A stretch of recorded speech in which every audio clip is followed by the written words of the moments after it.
আচ্ছা। সবার আগে বলো সবাই কেমন আছো এই গরমে? গরমে ভালোই আছি। আচ্ছা। আচ্ছা, যত মানে এই গরমে যে নাজেহাল অবস্থায় তোমরা বুঝতে পারবে পরিবেশ দূষণ আমাদের যে টপিক ইভিএস এর সাথে আমাদের যে রিলেটেড টপিক থাকে সেগুলো হচ্ছে কি পরিবেশ দূষণ, বা আমরা যে আজকে যে চ্যাপ্টার জায়গাটা পড়বো স্ট্র্যাটোস্ফিয়ারে ওজোন লেয়ার, সব দেখবে আরো সহজে বুঝতে পেরে যাবে। আহ তো আজকে তোমাদের মধ্যে সবাই জয়েন করেছো, আগের দিন যারা যারা ছিলে কেউ নতুন আছো কি?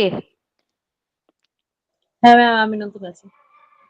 হ্যাঁ, আচ্ছা আমিও আজকে শিখা ঠিক। প্রথম, আজকে নতুন। আচ্ছা শিখা, বকুল, আচ্ছা ঠিক আছে। তোমরা নতুন, আগের দিন আমরা কিছু বেসিক জিনিস বলতে আমরা ট্রোপোস্ফিয়ার টা জেনেছিলাম, তার সঙ্গে সঙ্গে আমরা আমার পড়ানোর যে ওয়েটা থাকবে সেটা সম্বন্ধে একটু ডিসকাস করেছিলাম। আর তোমাদের সাথে আমি যেটা ডিসকাস করেছিলাম কিছু রিলেটেড কোয়েশ্চেন যেটা তোমার এই টপিকের সাথে রিলেটেড, খুবই রেলিভেন্ট, যেগুলো হয়তো আমাদের সচরাচর আমরা জানতে মানে জানি না, বলতে কি আমরা হয়তো এইটুকু আমরা যতটুকু জানি সেই জ্ঞানের মধ্যে সীমাবদ্ধ থাকি, সেগুলো একটু ডিসকাস করেছিলাম। তো তোমাদের কোনো অসুবিধা নেই, তোমরা যারা নতুন ছিলে স্যার অলরেডি তোমাদেরকে কিছু কথা বলে দিয়েছেন, সেটা হচ্ছে যে তোমরা যে যে কোয়েশ্চেন আমি বলেছিলাম তোমাদেরকে প্রোভাইড করব, সেটা যেহেতু একটা ফরম্যাটে পাঠাতে হবে, তো সেইটা আমি আজকের ক্লাসটা যেহেতু আমি অ্যাটমসফিয়ারের ওপরেই নেব, ওটাকেই আমি আজকে কমপ্লিট করব, চেষ্টা করব। তো এটার পরে আমি আজ কালকে হোক বা পরশুর মধ্যে আমি কিন্তু তোমাদেরকে একটা পিডিএফ ফরম্যাটে এখান থেকে যে কোয়েশ্চেন আছে যেগুলো তোমরা জানো, তার পাশাপাশি সচরাচর যে কোয়েশ্চেন গুলো তোমরা জানো, তার পাশাপাশি আমি কিছু কোয়েশ্চেন্স দেব যেগুলো highly relevant and you have to know, সেই জিনিসগুলো কিন্তু আমি দেবো, ঠিক আছে? তো সেইগুলো আগে থেকে আমি তোমাদেরকে ইনফর্ম করে দিলাম। আর যারা নতুন তাদেরকে একটাই কথা বলবো, আগের দিন আমরা আমাদের ক্লাসের যে টিচিং মেথডোলজি হবে সেটা সম্বন্ধে আমরা একটু আলোচনা করেছিলাম। সেটা একটু শর্টে আমি একটু বলে দিচ্ছি, সেটা হচ্ছে আমরা ক্লাসে যা যা আছে সেগুলো ডিসকাস করব। কিছু যদি কারোর ডাউট থাকে বা কিছু যদি কারোর কোনো পয়েন্ট, হ্যাঁ আগের দিন ক্লাসে যেটা খুব ভালো, খুব ইন্টারেক্টিভ ক্লাস যেটা ছিল কি, আমি যে কথাগুলো বলছিলাম পড়ার পাশাপাশি ওরা কিন্তু ডে টু ডে লাইফের কিছু ইনসিডেন্ট আমাকে মানে বলে আমার পয়েন্ট গুলোকে কিন্তু এনরিচ করে দিয়েছিল, সেরকম তোমরাও কিন্তু ক্লাসে বলবে। আর সবাইকে যে কোয়েশ্চেন গুলো করবো একটু মানে ইন্টারাক্টিভ ওয়েতে কিন্তু আনসার দেওয়ার চেষ্টা করবে, ঠিক আছে? আশা করি সব কথা শোনা গেল তো? হ্যাঁ হ্যাঁ ম্যাডাম। ম্যাম, শোনা ক্লিয়ার। হ্যাঁ, কোথাও কিছু প্রবলেম হলে একটু বলবে, হ্যাঁ? ঠিক আছে, চলো আমরা একটু পড়ার পাটে যাই। তার আগে বলো যে আগের দিন যেভাবে আমি শিখিয়েছিলাম টু ইমপ্রুভ দ্য রিটেনশন পাওয়ার, সেভাবেই পড়েছিলে তো? মানে বইকে আলাদা রেখে বা নোটকে সাইড করে আলাদা করে চুপচাপ একটা মনে মানে ক্লাস শেষ হওয়ার পর ভেবেছিলে তো পয়েন্টগুলো যেগুলো আমি আলোচনা করেছিলাম? হ্যাঁ ম্যাম। আচ্ছা, একজন শুধু শিউলি করেছে না ম্যাম, না আরো ম্যাম কেউ করেছে। করেছে? হ্যাঁ ম্যাম, আমরাও আছি। আচ্ছা আচ্ছা। তোমরা কি কিছু মানে সুফল পেয়েছো? মনে হয়েছে যে এটা মানে ইট ইজ হেল্পফুল? ম্যাম কিছু কিছু হ্যাঁ ম্যাম, অবশ্যই হেল্পফুল। আচ্ছা, দিশা কিছু বলছো? হ্যাঁ ম্যাম, বলছি যে কিছু কিছু জিনিস খুব মনে আছে। হ্যাঁ বলো, বলো একটু জোরে। বলছি কিছু কিছু জিনিস আমার খুব মনে আছে, আপনি যেগুলো পড়িয়েছিলেন পয়েন্ট হ্যাঁ হ্যাঁ হ্যাঁ হিসেবে। হ্যাঁ হ্যাঁ হ্যাঁ হ্যাঁ হ্যাঁ, ওগুলো বলেছিল। আর নোটস যেগুলো আমি করিয়েছিলাম সেগুলো দেখেছিলে তো একটু? হ্যাঁ ম্যাম। আচ্ছা আচ্ছা, ঠিক আছে। আশা করি কিছু অসুবিধা হবে না। অসুবিধা আজকে তো যেমন আমি অ্যাটমসফিয়ারটা কভার করব, তারপরে আমি তোমাদেরকে একটু কিছু বলে রাখি, সেটা হচ্ছে পরের দিন ক্লাসে কিন্তু আমি 10-15 মিনিট, প্রথম 15 মিনিটের সেশন রাখবো, যেখানে আমি অ্যাটমসফিয়ার নিয়েই তোমাদের যদি কিছু কোয়েশ্চেন থাকে বা অ্যাটমসফিয়ার নিয়ে আমার যদি কিছু এক্সট্রা পয়েন্টস থাকে তোমাদের বলার, সেগুলো কিন্তু আমি বলবো, ঠিক আছে? তো আজকে যাই হোক, আজকের ক্লাসটা আমার মনে হয় একটু শুরু করা যাক, তাই তো?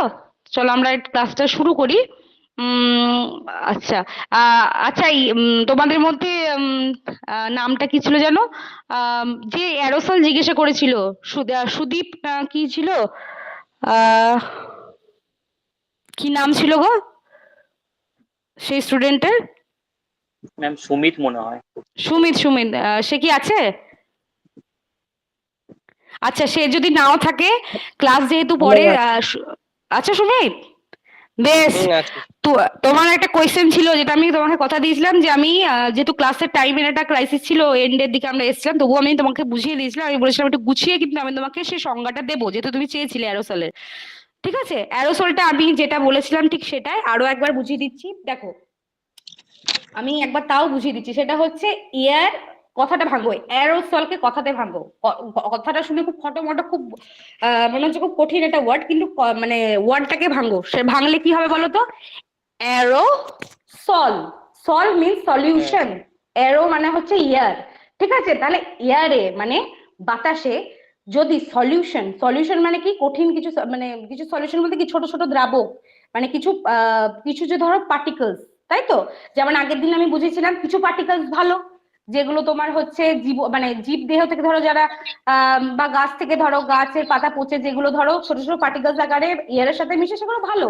কিন্তু যানবাহন থেকে যে গ্যাসগুলো নির্গত হয় সেগুলোর মধ্যে কিছু পার্টিকেলস থাকে, তারপরে তোমার দাবানলের ফলে কিছু পার্টিকেলস থাকে যেগুলো is not good for the environment. সেইগুলো যখন এয়ারের সাথে মিশে যায় তখন সেটা যে অ্যারোসলের ক্রিয়েট করে সেটা কিন্তু খুব একটা ভালো নয়।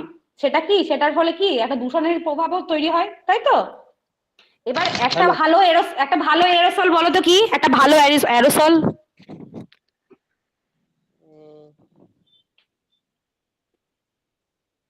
ম্যাম, শুধুমাত্র কি ম্যাম, ইয়ে হবে না? বাতাসে ভাসমান ধূলিকণা তো হ্যাঁ হ্যাঁ হ্যাঁ, এটা আরো বুঝতে একটা না। বলে দিচ্ছি, প্রত্যেক দিন তোমরা ইউজ করো, কি বলে সেটা একটা অ্যারোসল কিন্তু। আচ্ছা, পারফিউম ইউজ, তোমরা ডিও ইউজ করো, ডিও? ডিওড্রেন্ট বা দিও। হ্যাঁ, ডিও দেখেছো তো? ওটা হ্যাঁ কিভাবে বেরোয় দেখবে, ওটা কি জলের মতো বেরোয়? জলের মতো নয়, মিস্টের মতো বেরোয়। হ্যাঁ, তাই হ্যাঁ না, ম্যাম। মিস্টের মতো বেরোয়। তো ওইটা এক ধরনের অ্যারোসল কিন্তু। তাহলে এয়ারের মাঝে কিছু যদি সলিউশন অ্যাড হয় সেটাই অ্যারোসল। তোমার সুবিধার্থে আমি একটা যেটা সংজ্ঞা আছে সেটা আমি তোমাকে এখনই পাঠিয়ে দিচ্ছি। ঠিক আছে, একটু চ্যাটটা চেক করে নাও, দাঁড়াও। ম্যাম, আমি, খুব ভালো করে দেখলে ওটার মধ্যে না ক্ষুদ্র ক্ষুদ্র হ্যাঁ পার্টিকেল গুলো একদম দেখা যায়। একদম একদম, আমাদের খালি চোখে যেটা দেখা সম্ভব, তাহলে তো মাইক্রোস্কোপের দরকারই হতো না, তাই না? একদমই আচ্ছা ঠিক ম্যাম, বলেছো দিশা। হ্যাঁ ম্যাম হ্যাঁ ধূলিকণা কি ভালো এরোসল না খারাপ? কিন্তু আমার মনে হচ্ছে আমার মাথায় এসেছিল, কিন্তু ধূলিকণা হ্যাঁ, তো খারাপ, তো ওটা ভালো তো নয়। দেখো ধূলিকণা যে পার্টিকেলস গুলো আছে, যেমন ধরো যখন ঝড় হচ্ছে, ঠিক আছে, ধূলিকণা যখন লিমিটেড, যখন কিছু থাকছে, ধরো একটা জায়গায় লিমিটেড কিছু ধুলো, মানে আমাদের তো এই এয়ারের অ্যাটমসফিয়ারের তো কিছু ভালো প্রভাব তো আছে, মানে এইটা এক একটা অ্যাটমসফিয়ার তো আমাদের কিছু মানে রক্ষা করছে আমাদের যে ভারসাম্যটা। যখন এটা মধ্যে ধূলিকণার মধ্যে কিছু সংখ্যক থাকবে সেটা ভালো।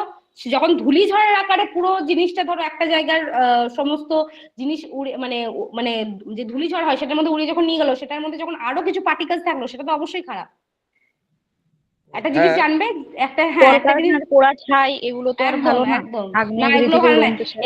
এগুলো হচ্ছে, এগুলো ছায়ের মতো, মানে ঝড়, এগুলো যেগুলো যে ঝড়ের মাধ্যমে যে ধরো একটা ধূলিঝড় হচ্ছে, ধুলোর সাথে সাথে ধরো যে কলকারখানা, যেটা শিউলি বললো যে কিছু পার্টিকেলস থাকে দেখবে, যেমন ইয়ার ইয়ার তোমার এয়ার ফ্লাই যেটাকে বলে, তাই তো? সেটা সেই পার্টিকেল গুলো ধরো সব মিশলো, তাহলে সেটা কি ভালো হবে? ভালো হবে না। আর তুমি যেটা বললে যে ধূলিকণা বেশি মাত্রায় অ্যাড হলে, সেটা কিন্তু একদমই ভালো নয়। হ্যাঁ, ওটাই বলছিলাম, আমি হ্যাঁ মাথাতে হ্যাঁ, এসেছিল। একদম একদম সুমিত, আর যদি তোমার ম্যাম কিছু ভালো কোশ্চেন থাকে। হিসেবে ম্যাম, ম্যাম মানে হুম, ভালো বলো। হিসেবে কি এটা বলতে পারি যে মানে হ্যাঁ, নর্মাল অবস্থায় যেটা থাকে, যে তাপটা একদম, শোষণ করছে, সেই হিসাবে পরিবেশের মধ্যে একটা নির্দিষ্ট তাপমাত্রা বজায় রাখছে, হ্যাঁ ব্যালেন্স হ্যাঁ হ্যাঁ রাখছে হ্যাঁ তাপমাত্রা। হ্যাঁ হ্যাঁ হ্যাঁ হ্যাঁ হ্যাঁ, এই যে ধরো আমাদের আগেও তো ধরো এই ধূলিঝড়ের ব্যাপারটা বলি, যেমন রাজস্থানে ধরো যেমন প্রায় আঁধি দেখা যায়, ধূলিঝড়টা দেখা যায় তো। এটা ধরো 50 বছর আগেও হতো, 100 বছর আগেও হতো, হতো তো। কিন্তু এখন এই দূষণের মাত্রা কেন হচ্ছে? ধূলিঝড়ের মাধ্যমে কি ওইখানকার আশেপাশে কলকারখানা বলো বা যাই বলো, তার সাথে সাথে কি যখন ঝড়টা হচ্ছে, ঝড়ের বেগটা দেখা তো কিরকম হয়, তার সাথে তো অনেক পার্টিকেলস কে নিয়ে চলে যায়। এই জন্যই হ্যাম্পারটা হয়। বুঝতে পেরেছো? হ্যাঁ আচ্ছা আচ্ছা সুমিত, আমি তোমাকে এরোসলের সঙ্গে অ্যারোসলের সংজ্ঞাটা পাঠাচ্ছি, ঠিক আছে? হ্যাঁ। সবারই জন্য পাঠাচ্ছি, স্পেশালি সুমিত আমাকে আগের দিন বলেছিল বলে আমি ওকে মেনশন করে বলছি। 1 মিনিট।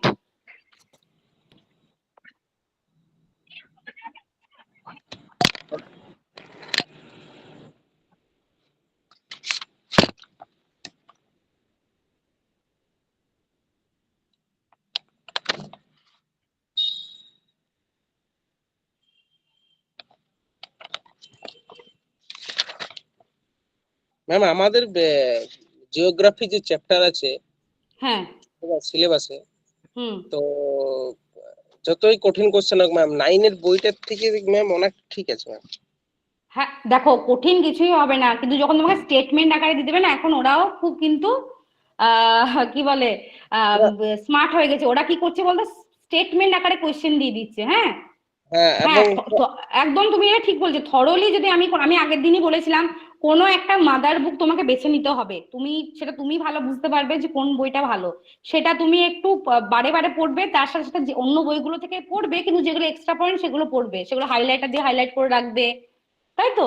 তাহলে একদম না, তোমার বেসিক প্রবলেম সলভ করার জন্য 9 হোক বা তোমার ওই এনসিইআরটির বই হোক, এগুলো পড়বে, একদমই সহজ। আমরা আসলে কি বলতো, পড়ার মাঝে অনেকগুলো চ্যাপ্টার থাকে, তো আমরা মানে তাড়াহুড়োর মাধ্যমে সহজগুলোই আমি বলেছিলাম। এটা খুব সহজ চ্যাপ্টার, বেসিক চ্যাপ্টার, কিন্তু আমাদের প্রবলেম হবেই। এই যে তোমাদেরকে বলছি না, এই আমি একটা ওয়ে বলি, যেমন এই ধর নোটে লেখা আছে, কিন্তু মাঝে মাঝে বলছি না এটা লিখে নাও ওটা লিখে নাও। তোমরা দেখবে আমি শিওর, মানে আমি নিজেও তো যেহেতু এইগুলোর মধ্যে দিয়ে গেছি, তো আমি জানি যে পরীক্ষার সময় না, যখন কোয়েশ্চেন আসবে যে তোমার কোথায় উল্কাপিণ্ড পুড়ে ছাই হয়ে যায়, তুমি কিন্তু কনফিউজ হয়ে যাবে। চারটে যখন স্তর দিয়ে দিবে, তোমার ভালো করে পড়া আছে কিন্তু তুমি কনফিউজ হয়ে যাবে। কারণ কি, তোমার ওটা ভালোই পড়া আছে, কিন্তু ওটা তোমার একদম মানে ইনট্যাক্ট হয়ে যায়নি মাথায়, সেই জন্য দেখবে কনফিউশনটা কিন্তু হয়। ঠিক আছে? তো ওই জন্য আমি বলবো যে বেসিক জিনিস খুব সহজ জিনিস, কিন্তু গুলিয়ে যাবে, ওই জন্য সবসময় একটা খাতা মেনটেন করবে। আশা করি সবাই খাতা নিয়ে রেডি তো? হ্যাঁ ম্যাম। হ্যাঁ ম্যাম। আচ্ছা হ্যাঁ ম্যাম, ma'am। ম্যাম সিঙ্গাটা কি দিয়েছেন, মানে চার্টে বলতে ওই যে আমাদের গ্রুপে হ্যাঁ দিয়েছেন? হ্যাঁ হ্যাঁ হ্যাঁ হ্যাঁ হ্যাঁ, চ্যাটে দিয়েছি, দেখো। আচ্ছা। না, এই গ্রুপে না, আমি এই মিটিং চ্যাট বক্সে দিয়েছি।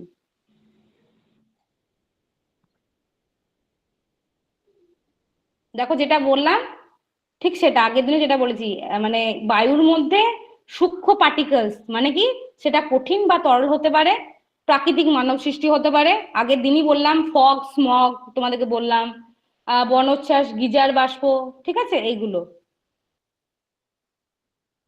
ম্যাডাম কোথায় বলছেন, কোথায় দিয়েছেন? ম্যাম, আচ্ছা, বন উচ্ছ্বাস ইনকল বলছেন, এটা মেসেজ। বুঝলাম না। ম্যাডাম কোথায় দিয়েছেন? দেখো আমি চ্যাটে দিচ্ছি, এই মেসেজের চ্যাটে দিচ্ছি। ইনকল মেসেজ চেক করো, ইনকল মেসেজ। হ্যাঁ। ইনকল মেসেজই আছে। আচ্ছা, বনোচ্ছ্বাস বলতে ইয়েস এখানে ম্যাম, আমার পেয়েছি। বুঝেছো, এখানে আমার যেটা মনে হচ্ছে সেটা হচ্ছে অ্যাকচুয়ালি উচ্ছ্বাস, বনোচ্ছ্বাস বলতে আমার যেটা বোঝানো হয়েছে যে দাবানল কি? দাবানলে, আমারও তাই মনে হচ্ছে। ঠিক আছে, আমি তবুও তোমাদেরকে এটা মানে আমি যখন একবার ফার্স্ট রিড করেছিলাম, আমার কিন্তু এটাই মনে হয়েছিল। ঠিক আছে, তবুও আমি শিওর শট কিন্তু তোমাদেরকে পরে বলবো, ঠিক আছে? কারণ আমার যেটা মনে হচ্ছে, আমি একটু উচ্ছ্বাসটা সেটাই মানে এটা কিন্তু সেটাই কনভে করছে। ঠিক আছে, বেশ। উম আর বাকি পয়েন্টগুলো নিশ্চয়ই দেখে ফেলেছো, কুয়াশা, ধুলো, ঠিক আছে, গিজার বাষ্প, বনশ্বাসটা নিয়ে আমি শিওর তোমাদেরকে বলে দেবো। ঠিক আছে, exact what is the meaning. আচ্ছা, এবার তাহলে কি আমি শুরু করব? হ্যাঁ খাতা ম্যাম, নিয়ে শুরু যখন রেডি করুন। সবাই, বেশ। এত আমরা অ্যাটমসফিয়ার পড়ছি, এত আমরা সব সময় মানে এয়ার নিয়ে এত ডিটেলস আলোচনা করলাম, এয়ারোসল বলে এ বলো। আচ্ছা, আমাকে বলতে পারো তোমাদের, মানে ফার্স্ট আমি শুরু করব একটা কোয়েশ্চেন দিয়ে, সেটা হচ্ছে এয়ার ফোর্স ডেটা কবে? এই এয়ার নিয়ে এত কথা আলোচনা করছে, এয়ার ফোর্স ডেটা কবে বলো আমাকে।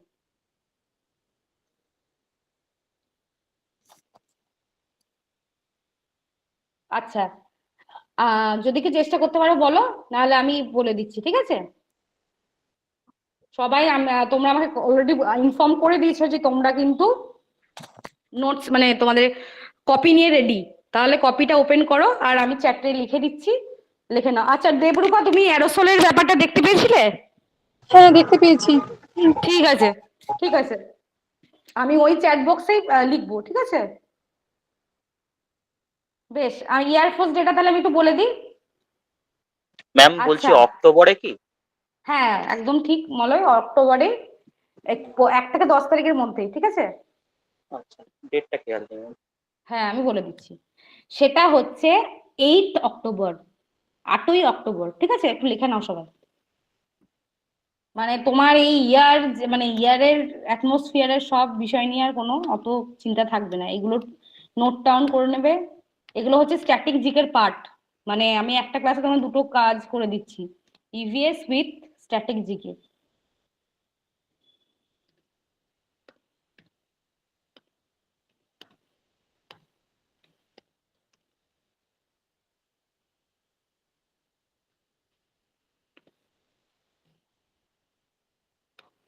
ওকে, দেখো গিয়েছে, হ্যাঁ ওটা প্লিজ একটু সবাই লিখে নাও, তারপর আমি নেক্সট পার্টে আসছি। লিখে আমাকে ইনফর্ম করবে যে লেখা হয়ে গেছে। হ্যাঁ ম্যাম হয়ে গেছে। হ্যাঁ ম্যাম হয়ে গেছে।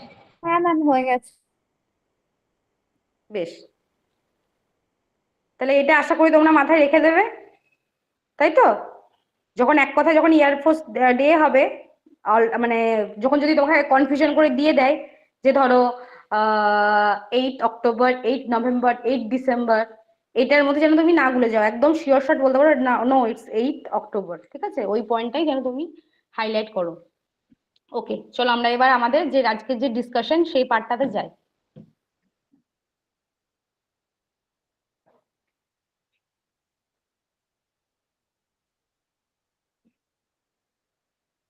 দাঁড়াও দেখি কতটা পড়েছে। আচ্ছা, এই পার্টটা দেখবে এইখানে যেটা আছে সেটা আবার পরে রিপিট হয়েছে। তাহলে প্রথমেই আমরা ট্রপোস্ফিয়ার পর্যন্ত জেনেছিলাম, তাই তো?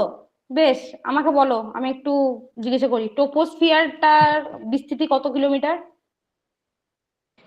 ভূপৃষ্ঠ থেকে 18 কিলোমিটার। এক্স্যাক্টলি, মনে আছে?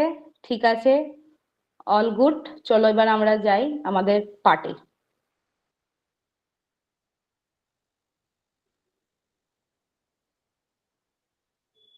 বেশ, ট্রপোস্ফিয়ার হলো, বেশ ম্যাম বই তো হ্যাঁ ম্যাম ট্রপোস্ফিয়ারটা হ্যাঁ কিছু বলো, বই লেখা আছে 0 থেকে 14 কিমি। কোথায় আছে বলো? দেখো, ভূপৃষ্ঠ থেকে ট্রপোস্ফিয়ার নিরক্ষীয় অঞ্চলে 18 কিলোমিটার। কিন্তু বই ম্যাম অনিশ চট্টোপাধ্যায়ের বই আছে, তারপরে অজিত কুমার শীলের বইও আছে। তাই? ম্যাম বাচ্চাদের বইয়ে তো আছে ভূপৃষ্ঠ থেকে 16 কিলোমিটার। অ্যাকচুয়ালি মানে আমি বলি শোনো, moment ম্যাম এইগুলো 18টাই কিন্তু এইগুলো স্ট্যান্ডার্ড, মানে গুগলেও হ্যাঁ 18 বলো। কিলোমিটার পর্যন্তই দেখায়। হ্যাঁ, আমি এবার কি বলি বলতো, এই জিনিসগুলো না ভ্যারিয়েবল, ঠিক আছে? ওই যেটা তুমি বলছো 14 বা 18 বা 16, তুমি একটু এগুলো এগুলো কিন্তু ভ্যারিয়েবল হয়, ঠিক আছে? তুমি চেষ্টা করবে যখন দেখবে পরীক্ষায় কোশ্চেন আসবে, এইভাবে কোশ্চেন আসবে না পরীক্ষায়, দেখবে হঠাৎ করে দেখবে হঠাৎ দিয়ে দিল 18 থেকে 50 কিলোমিটার, মানে স্ট্র্যাটোস্ফিয়ারটা দিয়ে দেবে বা অন্য কারোটা দিয়ে দেবে, এরকম করে দেবে, ঠিক আছে? তুমি মাথায় রাখবে, তুমি যে পয়েন্টটা পড়েছো ওই বইয়ের ব্যাপারটাও মাথায় রাখবে, আর এইটাও মাথায় রাখবে। বেশিরভাগ ক্ষেত্রে যেটা মলয় বললো যে 18 কিলোমিটারটা কিন্তু স্ট্যান্ডার্ড, ওটা মেনে চলে, ঠিক আছে? আচ্ছা এবার সুমি জিজ্ঞাসা করলো যে হ্যাঁ তুমি ওটা ওটা রেখেছো তুমি মাথায়, ওটা মাথায় রাখো, ঠিক আছে? কিন্তু যদি কোয়েশ্চেন আসে তখন কোয়েশ্চেন কিন্তু এভাবে আসবে না যে ভূপৃষ্ঠ থেকে 14 কিলোমিটার, ভূপৃষ্ঠ 18 কিলোমিটার। বেশিরভাগ কিন্তু ওই কনফিউজ করার জন্য তোমাকে স্ট্র্যাটোস্ফিয়ারটা দেবে, কোনো সময় মেসোস্ফিয়ারটা দেবে, ঠিক আছে? আচ্ছা আচ্ছা হ্যাঁ হ্যাঁ, বেশ। আচ্ছা আচ্ছা, আমরা আগের দিন ট্রপোস্ফিয়ার সম্বন্ধে জেনেছিলাম, ঠিক আছে? এবার আমাকে বলো, হ্যাঁ বলো শিখা। ম্যাম বলছিলাম যে আগের ক্লাসের একটু শর্টে করে বলে দিলে হবে না? শর্টে? ঠিক আছে, আমি একটু শর্টে বলছি। শর্টে দেখো, আমারও প্রবলেম হচ্ছে, একটু বলে বেশ দিলে বেশ ভালো। বেশ, আমি বলছি শর্টে বলে দিচ্ছি, ঠিক আছে? বেশ, সেটা হচ্ছে আমাদের মানে আমাদের যে আর্থটা আছে, তাই তো? সেটাকে মানে প্রোটেক্ট করে রেখেছে কে, কারা বা কি, ঠিক আছে? সেটা হচ্ছে কিন্তু যেমন পৃথিবীটাকে ধরে নাও একটা চিঠি, আর অ্যাটমসফিয়ারটাকে ধরে নাও একটা অনভেলপ। চিঠিকে যেমন আমরা কি বলে পোস্ট অফিস যখন পাঠাই, তখন সে চিঠিটা যদি আমি শুধু চিঠি আকারে পাঠাতাম, সেটা কিন্তু সেটাতে কিছু লেখাও থাকতো না, আর সেটা কিন্তু প্রোটেক্টেডও থাকতো না, ছিঁড়ে যেত, কিছু হয়ে যেত, তাই তো? তো সেটাকে আমরা ওই জন্য অনভেলপ ইউজ করি, কেন? সেটা যাতে প্রোটেক্টেড থাকে, যে সেটা যাতে চিঠিটার কিছু না হয়, সেজন্য আমরা প্রোটেক্ট করে পাঠাই। তাহলে এখানে অ্যাটমসফিয়ারের কাজটাও কিন্তু তাই। অ্যাটমসফিয়ার এখানে কি করে? অ্যাটমসফিয়ার এখানে জাস্ট রোল প্লে করে অ্যাজ আ প্রোটেক্টর, প্রোটেক্ট করে। এবার এই যে ভারসাম্যগুলো হ্রাস হচ্ছে আমাদের বিভিন্ন কারণে, সেটা আমাদের পরিবেশ দূষণ বলো, পরিবেশ দূষণ চ্যাপ্টারটা যখন পড়বে সে তখন আরো এটাকে ভালো রিলেট করতে পারবে। তখন কি হচ্ছে, এগুলো এই স্তরের ভারসাম্যগুলো নষ্ট হয়ে যাচ্ছে, যেমন ওজোন স্তরে ওজোন হোল ক্রিয়েট হচ্ছে, তাই তো? এর জন্য কি হচ্ছে যে আমাদের ভারসাম্য নষ্ট হচ্ছে আর আমাদের atmosphere is not working properly. আর অ্যাটমসফিয়ার যখন ওয়ার্কিং মানে করতে পারবে না ঠিকঠাক, তখন কি হবে? তখন এই আমাদের পৃথিবীর ভারসাম্য নষ্ট হয়ে যাবে, এই গ্লোবাল ওয়ার্মিং হবে, এই হিমবাহের গলন হবে, তারপরে তোমার এই যে ওজোন হোল থেকে তোমার ইউভি রেডিয়েশন আসবে, স্কিন ক্যান্সার হবে, মানে অনেকগুলো মাল্টিপল মানে রিজন থাকবে, ঠিক আছে, মানে মাল্টিপল ফলাফল থাকবে। এটা হচ্ছে আমি একটু শর্টে বললাম অ্যাটমসফিয়ার সম্বন্ধে। এবার অ্যাটমসফিয়ারে কি আছে দেখো, অ্যাটমসফিয়ারে আছে বিভিন্ন লেয়ার, ঠিক আছে, বিভিন্ন লেয়ার আছে, ট্রোপোস্ফিয়ার, স্ট্র্যাটোস্ফিয়ার, তারপর মেসোস্ফিয়ার, থার্মোস্ফিয়ার পড়বে, আইনোস্ফিয়ার, ম্যাগনেটোস্ফিয়ার, এগুলো আছে, ঠিক আছে। তো আমরা ফার্স্ট স্ফিয়ারটা আগের দিন পড়েছিলাম, আমাদের যেহেতু কাল আগের দিন ইন্ট্রোডাকশন ক্লাস ছিল, সেজন্য আমাদের অনেকটা আমাদের পড়া, আমাদের কি ওয়ে থাকবে, কি নিয়ে ডিল করব বা পড়ানোর আমার স্ট্র্যাটেজি কি, সেই নিয়ে ডিসকাস করেছিলাম। ট্রোপোস্ফিয়ারের শুধুমাত্র মানে বৈশিষ্ট্যগুলো, বিস্তৃতিগুলো আর একটু ভালো করে আমরা এক্সপ্লেন করেছিলাম, ঠিক আছে। শিখা, বুঝেছো? তোমরা একটু বৈশিষ্ট্যগুলো একটু পরে জাস্ট করে নেবে, ঠিক আছে। একটা কথা বলে রাখি, ট্রোপোস্ফিয়ার হচ্ছে ফার্স্ট লেয়ার, ঠিক আছে। ট্রোপোস্ফিয়ার পৃথিবী আছে, পৃথিবী থেকে ভূপৃষ্ঠে উঠে 18 কিলোমিটার অব্দি ফার্স্ট লেয়ার হচ্ছে কি ট্রোপোস্ফিয়ার, ঠিক আছে। বেশ, এবার ট্রোপোস্ফিয়ারের বৈশিষ্ট্যগুলো তুমি একটু পড়ে নেবে। এরপর থেকে আমি শুরু করব ট্রোপোস্ফিয়ারের পরের জিনিসটা, ঠিক আছে। এবার ম্যাম বলছিলাম এইগুলো হোমোস্ফিয়ারের স্তর নাকি এই টপোস্ফিয়ার? হ্যাঁ, যেখানে তোমার অলরেডি একই রকম সবকিছু মানে বায়ুর কম্পোজিশন গুলো এক থাকে, ঠিক আছে। দেখবে এখানে লেখা আছে অলরেডি হোমোস্ফিয়ার মানে যেখানে বায়ুর কম্পোজিশন গুলো মোটামুটি একই থাকে, আর হেট্রো মানে হচ্ছে যেখানে আলাদা থাকে, ঠিক আছে। এই দেখো কোথায় আছে, আমি কি একটু নিচে গেলাম? টু লেয়ার অ্যাটমসফিয়ার আর হ্যাঁ, ওটা কি আগে আছে? দাঁড়াও দেখছি, দাঁড়াও। ম্যাম স্ক্রিনটা কি দেখা যাচ্ছে, মানে ভিজিবল? না তোমাদের কাছে দেখা যাচ্ছে না? না না না, স্ক্রিনটা দেখা যাচ্ছে। ও আচ্ছা আচ্ছা আচ্ছা আচ্ছা আচ্ছা, দাঁড়াও দাঁড়াও দাঁড়াও, দেখা যাচ্ছে এবার? হ্যাঁ দেখা যাচ্ছে। আচ্ছা আচ্ছা, ঠিক আছে, বেশ।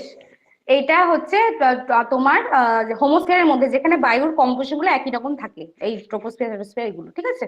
বেশ, এবার আমরা পড়বো ট্রোপোস্ফিয়ারের পরবর্তী মানে যেখানে তোমার যে মানে স্তরটা, তোমার ওপরের স্তর যেটা আছে তোমার স্ট্র্যাটোস্ফিয়ার আর তোমার ট্রোপোস্ফিয়ারকে আলাদা করছে, সেটার নাম কি? ট্রোপোপজ। আমরা পজ বাটন প্লে করি না কোনো কিছু বন্ধ করার জন্য? থেমে যাওয়া। থেমে যায়, ইয়েস, আমরা পজ বাটন প্লে করি তো কোনো কিছু থামাবার জন্য। তাহলে এই ট্রোপোপজ হচ্ছে সেই লেয়ারটা যেটা যেটা তোমার তোমার ট্রোপোস্ফিয়ারের কাজটাকে, ট্রোপোস্ফিয়ারের যে বৈশিষ্ট্য সেটাকে কিন্তু পজ করে, মানে ট্রোপোপজে মানে ট্রোপোস্ফিয়ারকে রেডি করে আর একটা স্ফিয়ার মানে নতুন স্ফিয়ার একটা আসতে, ঠিক আছে। তাহলে দুটো স্তরের মাঝখানে আমাকে যখন কোয়েশ্চেন আসবে, এটা গুলিয়ে যাবে না, ট্রোপোস্ফিয়ার আর স্ট্র্যাটোস্ফিয়ারের মাঝখানে কি থাকে মনে রাখবে, যেটা আগে স্তর যেটা থাকে সেইটার মিলিয়ে কথা হবে, সেটা মিলিয়ে নাম হবে ট্রোপোপজ। ট্রোপোপজ অনেকবার এসছে, অনেকবার, তোমরা মনে করে দেখো স্কুল লেভেল থেকে এই কোয়েশ্চেনটা আসে যে ট্রোপোস্ফিয়ার আর স্ট্র্যাটোস্ফিয়ারকে আলাদা করেছে কোন স্তর? Tropopause. Tropopause plays a button to pause the troposphere, ঠিক আছে। বেশ, আর তারপরে কি শুরু হয়ে যায়? স্ট্র্যাটোস্ফিয়ার। আমরা একটু পিডিএফটা দেখে নিই। হ্যাঁ বলো, তাহলে স্ক্রিনটা চলে গেছে আবার। কি হয়েছে? পেজটা পেজে চলে স্ক্রিন গেছে? দেখা যাচ্ছে না। দাঁড়াও দাঁড়াও, দেখছি, দাঁড়াও। ম্যাম এসেছে ম্যাম এবারে আবার। দেখা যাচ্ছে? এবারে কিন্তু বেশ বেশ, আমি ভিডিওটা অফ করলাম, ওটা হয়তো কোনো সমস্যা হচ্ছে। দেখো আমি এবার জাস্ট টেক্সটে আমি ঢুকে যাব।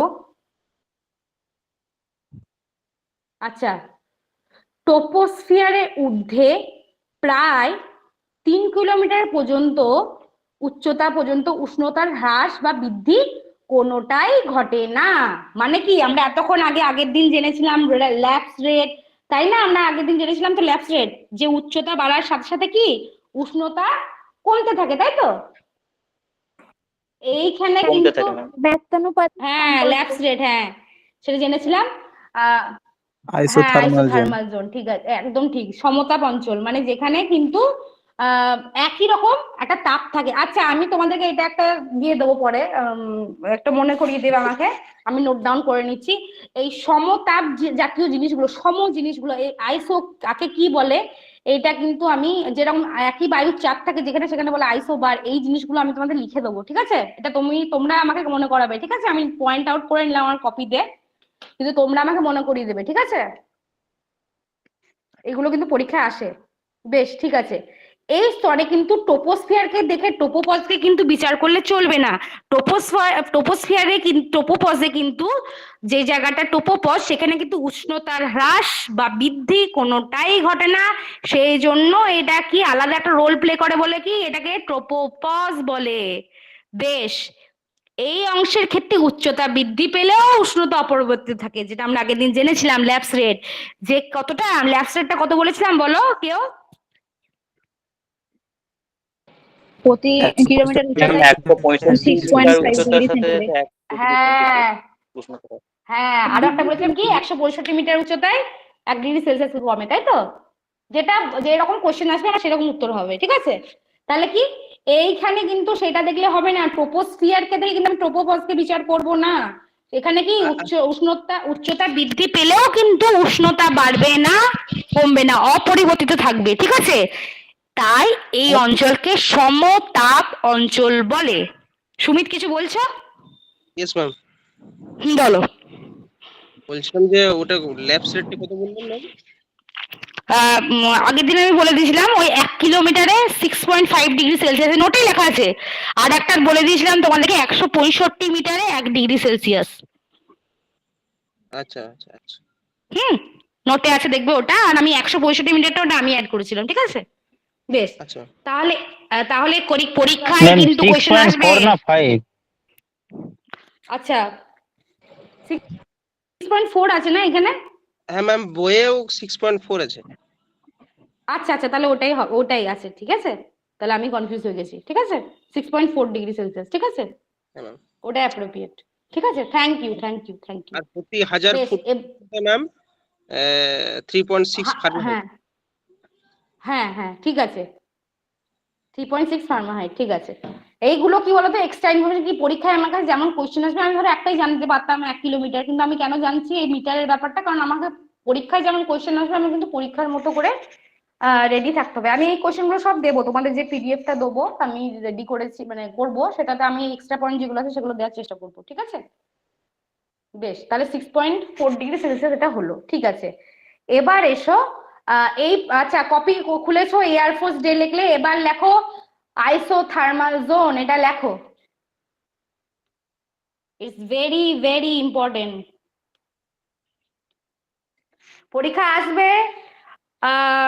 তোমার সমতা ধরো একই তাপমাত্রা বহন করে এমন জায়গাগুলোকে কি বলে, ঠিক আছে? পরীক্ষায় থাকবে, দেখো একটু বুদ্ধি থাকলেই কিন্তু কোশ্চেন পাওয়া যাবে। সেটা হচ্ছে থার্মাল টেম্পারেচার। থার্মোমিটার দিয়ে আমরা কি মাপি? টেম্পারেচার মাপি। তাহলে থার্মাল, এটা শুনলে কিন্তু বুঝতে পারবে যে সমতাপ অঞ্চল, এটা কিন্তু ধরতে পারবে। কিন্তু পরীক্ষার টাইমে যখন তুমি কোশ্চেন দেখে প্যানিক স্ট্রিকেন হয়ে যাও, তখন কিন্তু এইগুলো মাথা কাজ করে না, কিন্তু মাথা ঠান্ডা রেখে কাজ করলে কিন্তু এইগুলো সবই কাজ করবে। তাই পরীক্ষার এক্সাম হলে আমার কেমন মেন্টাল প্রিপারেশন থাকবে বা how I will react after seeing the question paper, সেটা তো আমি জানি না। তাই আমি জেনে রাখবো পুরো জিনিসটাই ভালো করে। তাই সমতাপ অঞ্চলকে কি বলে? Isothermal zone. লিখে নিয়েছো?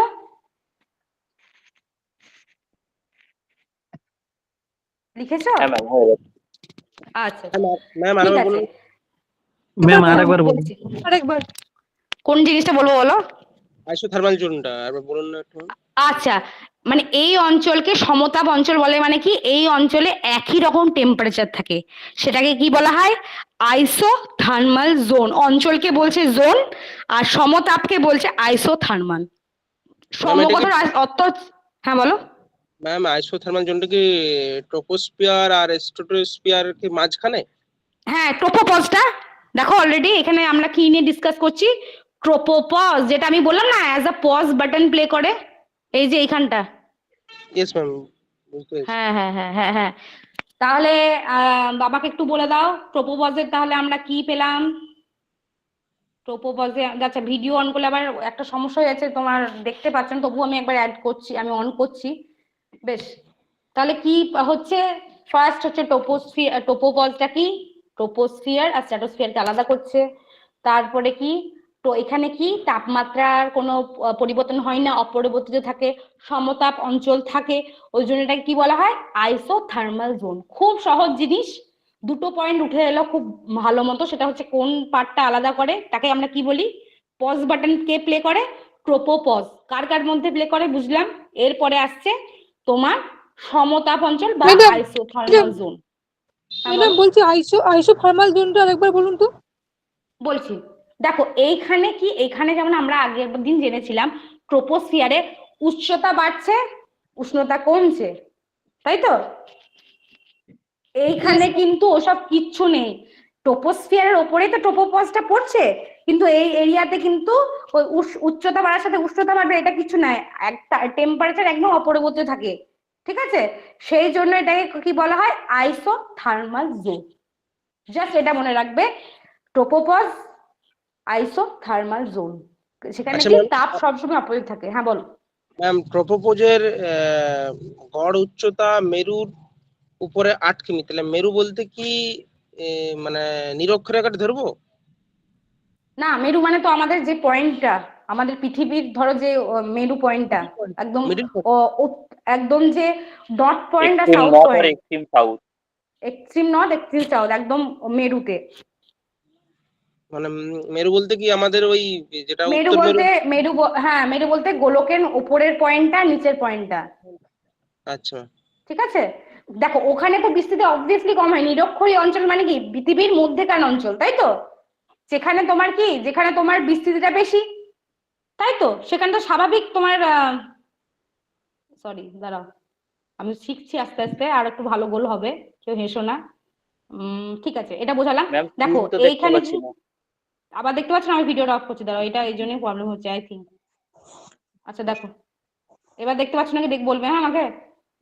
হ্যাঁ ম্যাম দেখতে পাচ্ছি। হ্যাঁ দেখলে, আমি বললাম এটা ভিডিওর প্রবলেম হচ্ছে, আমি আগের দিনই বললাম। ঠিক আছে, আমার যখন তোমাদের সাথে ইন্টারঅ্যাক্ট করার ইচ্ছা হবে তখন আমি অন করব। তাছাড়া আমি এটাতে পড়াচ্ছি। দেখো নিরক্ষীয় অঞ্চল মানে কি, এই মাঝে মধ্যবর্তী এরিয়াটায়, তাই এখানে বিস্তৃতি বেশি না এইখানে বিস্তৃতি বেশি, এইখানটাতে ম্যাম বিস্তৃতি দেখা বেশি, যাচ্ছে না স্ক্রিন। আবার ম্যাডাম দেখা যাচ্ছে না। স্ক্রিনটা প্রবলেম হচ্ছে, স্ক্রিনটা ম্যাম কিছু দেখতে দেখতে পাচ্ছে না। ম্যাম নেটওয়ার্কে কিছু ইস্যু রয়েছে, মানে স্ক্রিনটা তো বারবার যাচ্ছে আসছে। আচ্ছা দেখো তো, ঠিক আছে। এখন ঠিক হ্যাঁ ম্যাম আছে। এবার এসছে। আচ্ছা আচ্ছা, কি জানি না, নেটওয়ার্ক আমার একদম, ধরো আমি ক্লাস নিই, অন্যান্য ক্লাসও নিই অনলাইনে, ধরো আমার যে আলাদা আসেনি কিছু আসেনি আছে। আসেনি আসেনি, আবার চলে গেছে। আসেনি। দেখতে পাচ্ছি না তো ম্যাম ম্যাম। এরকমই হচ্ছে, যাচ্ছে আসছে আবার। হচ্ছে না। বেশ দাঁড়া, okay give me a second. দেখা যাচ্ছে। হ্যাঁ হ্যাঁ এখন আবার দেখা যাচ্ছে ম্যাম। আবার তো একটু পরে চলে এসেছে যাবে। ম্যাম ওদের। বেশ দাঁড়াও, আচ্ছা আমি নতুন করে শেয়ার করছি, ধরো। দেখা যাচ্ছে, কথা বলছে, কেটে যাচ্ছে। আচ্ছা দেখা যাচ্ছে এবার, আমি কিন্তু যে এখানে আছি সেখানে কিন্তু তোমার হ্যাঁ, ম্যাম। একদম আবার দেখা চলে যাচ্ছে আবার না। চলে গেল। যাবে। আবার আবার চলে চলে গেছে। গেল। আমার কিন্তু থাকছে, কিন্তু কি আছে? তাই কি জানি বাবা, তোমাদের যাদের একটু নেটওয়ার্ক মনে হচ্ছে, দেখো তো মানে নেটওয়ার্কের যে নেটওয়ার্ক লাইনস গুলো কি কম থাকছে, তারা একটু চেষ্টা না করো ম্যাম, তো অন্য ওয়াইফাই কোথাও। থেকে চালাচ্ছি তো, ওয়াইফাই থেকে তো প্রবলেম হওয়ার কথা নয়। মানে আচ্ছা, অন্য আমারও কোনো তো জন্য একদম হয়নি। তোমার নেটওয়ার্ক ইস্যু একদম স্ট্রং এখানে দেখাচ্ছে। দেখতে পাচ্ছ না, এখনো পাচ্ছ না? না না না, আপনার ছবিটা না দেখাচ্ছে। ম্যাম দেখা যাচ্ছে না।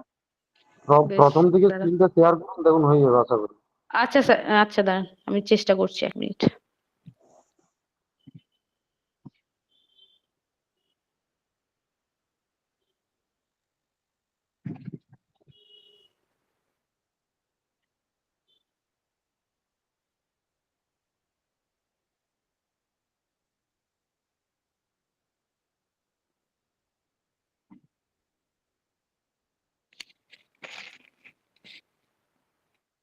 দেখো তো।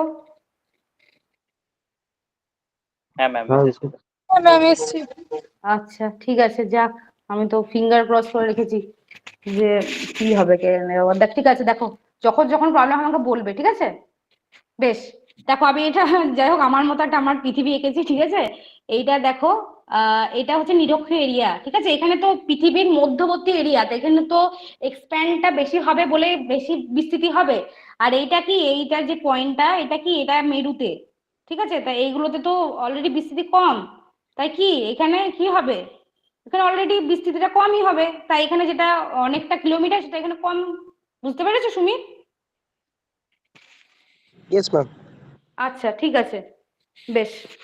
এবার আমরা আসব আমাদের যে পরের পার্ট, সেটা হচ্ছে আফটার ট্রোপোপজ। তাহলে আমরা কোন স্তরকে পেয়ে যাব? আমরা পেয়ে যাব স্ট্র্যাটোস্ফিয়ার কে।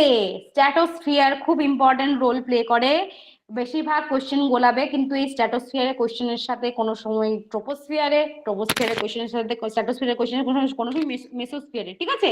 তাই একটু ভালো করে এই জায়গাগুলো শুনবে, ঠিক আছে? বেশ,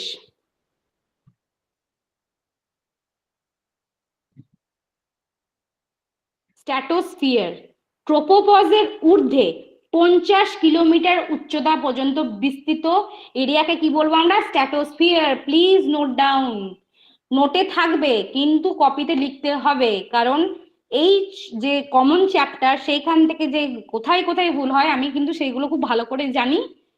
তোমরা যদি একবার মক টেস্ট বা অ্যারেঞ্জ তো করাই হবে তোমাদের এখান থেকে, বা তোমরা যদি কোনো পরীক্ষার আগেও যে সেটগুলো হয় বিভিন্ন চেষ্টা করো, তোমরা কিন্তু বুঝতে পারবে। এটাই সহজে আমরা আমাদের দিক থেকে কোনো ত্রুটি রাখবো না। আমরা কিন্তু আমাদের প্রিপারেশনকে একদম নির্ভেজাল, একদম কনফিউশন লেস করবো। তাই অবশ্যই লেখো, লেখা আছে নোটে, কিন্তু এই জিনিসগুলো লেখো। লিখেছো? হ্যাঁ ম্যাম। বেশ, কি বলা আছে দেখো, বৈশিষ্ট্য। এই স্তরের প্রধান বৈশিষ্ট্য হলো উচ্চতা বৃদ্ধির সঙ্গে সঙ্গে উষ্ণতা বৃদ্ধি পায়। সরি, একটু উপরে গেল। তাহলে কি ট্রোপোস্ফিয়ারের ঠিক উল্টোটা, একদম উল্টোটা। বুঝতে পেরেছো? লিখে নাও পয়েন্টটা, উচ্চতা বৃদ্ধির সঙ্গে সঙ্গে উষ্ণতা বৃদ্ধি পায়, লিখে নাও। সমানুপাতিক সম্পর্ক। একদম, যেটা ব্যস্তানুপাতিক ছিল, আবার একটু পরে পাবো ব্যস্তানুপাতিক আর একটা স্তরে, কিন্তু সেটা পরে আসছি। কোন কোন স্তরে কোনো চেঞ্জ হয় না, আনচেঞ্জ থাকে, জেনে রাখো। আনচেঞ্জ নয়, মানে কোন কোন সমানুপাতিক সম্পর্ক, সেটা হচ্ছে উচ্চতা বৃদ্ধির সঙ্গে উষ্ণতা বৃদ্ধি পায় স্ট্র্যাটোস্ফিয়ারে, যেটা হচ্ছে ট্রোপোস্ফিয়ার। দেখো পড়াগুলো এইভাবে ভাববে। তুমি ধরো আমি বলে দিলাম উচ্চতা বৃদ্ধির সঙ্গে সঙ্গে উষ্ণতা বৃদ্ধি পায়, হাউ ইউ উইল রিলেট, তুমি রিলেট করবে কি করে? ও আচ্ছা আচ্ছা, তার মানে কি, তার মানে হচ্ছে ট্রোপোস্ফিয়ারের ঠিক উল্টো। এই জিনিসটা একটু যেন তোমার মাথায় ফট করে ক্লিক করে যায়, then you are studying in a right track. ঠিক আছে, বুঝতে পেরেছো? পরের পার্টটায় আসছি। হ্যাঁ ম্যাম। ট্রোপোপজে যেখানে উষ্ণতা থাকে -80 ডিগ্রি সেলসিয়াস, তাহলে আইসোথার্মাল জোন যে বললাম আমি, সেখানে উষ্ণতা কত থাকে? -80 ডিগ্রি সেলসিয়াস ওরা মেনটেন করে। সেখানে স্ট্র্যাটোস্ফিয়ারের ঊর্ধ্বে উষ্ণতা বেড়ে হয় 4 ডিগ্রি সেলসিয়াস। হট করে তাহলে কোথায় উষ্ণতা বেড়ে যায়? স্ট্র্যাটোস্ফিয়ারে কত হয়ে যায়? 4 ডিগ্রি সেলসিয়াস। ঠিক আছে, নেক্সট পার্ট। স্ট্র্যাটোস্ফিয়ারের ঊর্ধ্বাংশে ওজোন গ্যাসের ঘনত্ব সবচেয়ে বেশি বলে এই স্তরকে বলে ওজোন স্তর। Very very very very very very important, please note down. Stratosphere উপর লিখেছো তো, নিচে লেখো ওজোন স্তর বা ওজোন লেয়ার। তাহলে এইভাবে কোশ্চেন আসবে, সে ঘুরে ফিরে একই কোশ্চেন আসবে, কিন্তু ওই যে ভুল বললাম, গুলিয়ে যায় যখন 4টে স্তরের নাম লিখে দেয়। কোথায় থাকে ওজোন লেয়ার, কোথায় পাওয়া যায়? স্ট্র্যাটোস্ফিয়ার। এবার এখানে একটা ইন্টারেস্টিং আছে, সেটা পরে বলছি ব্যাপারটা।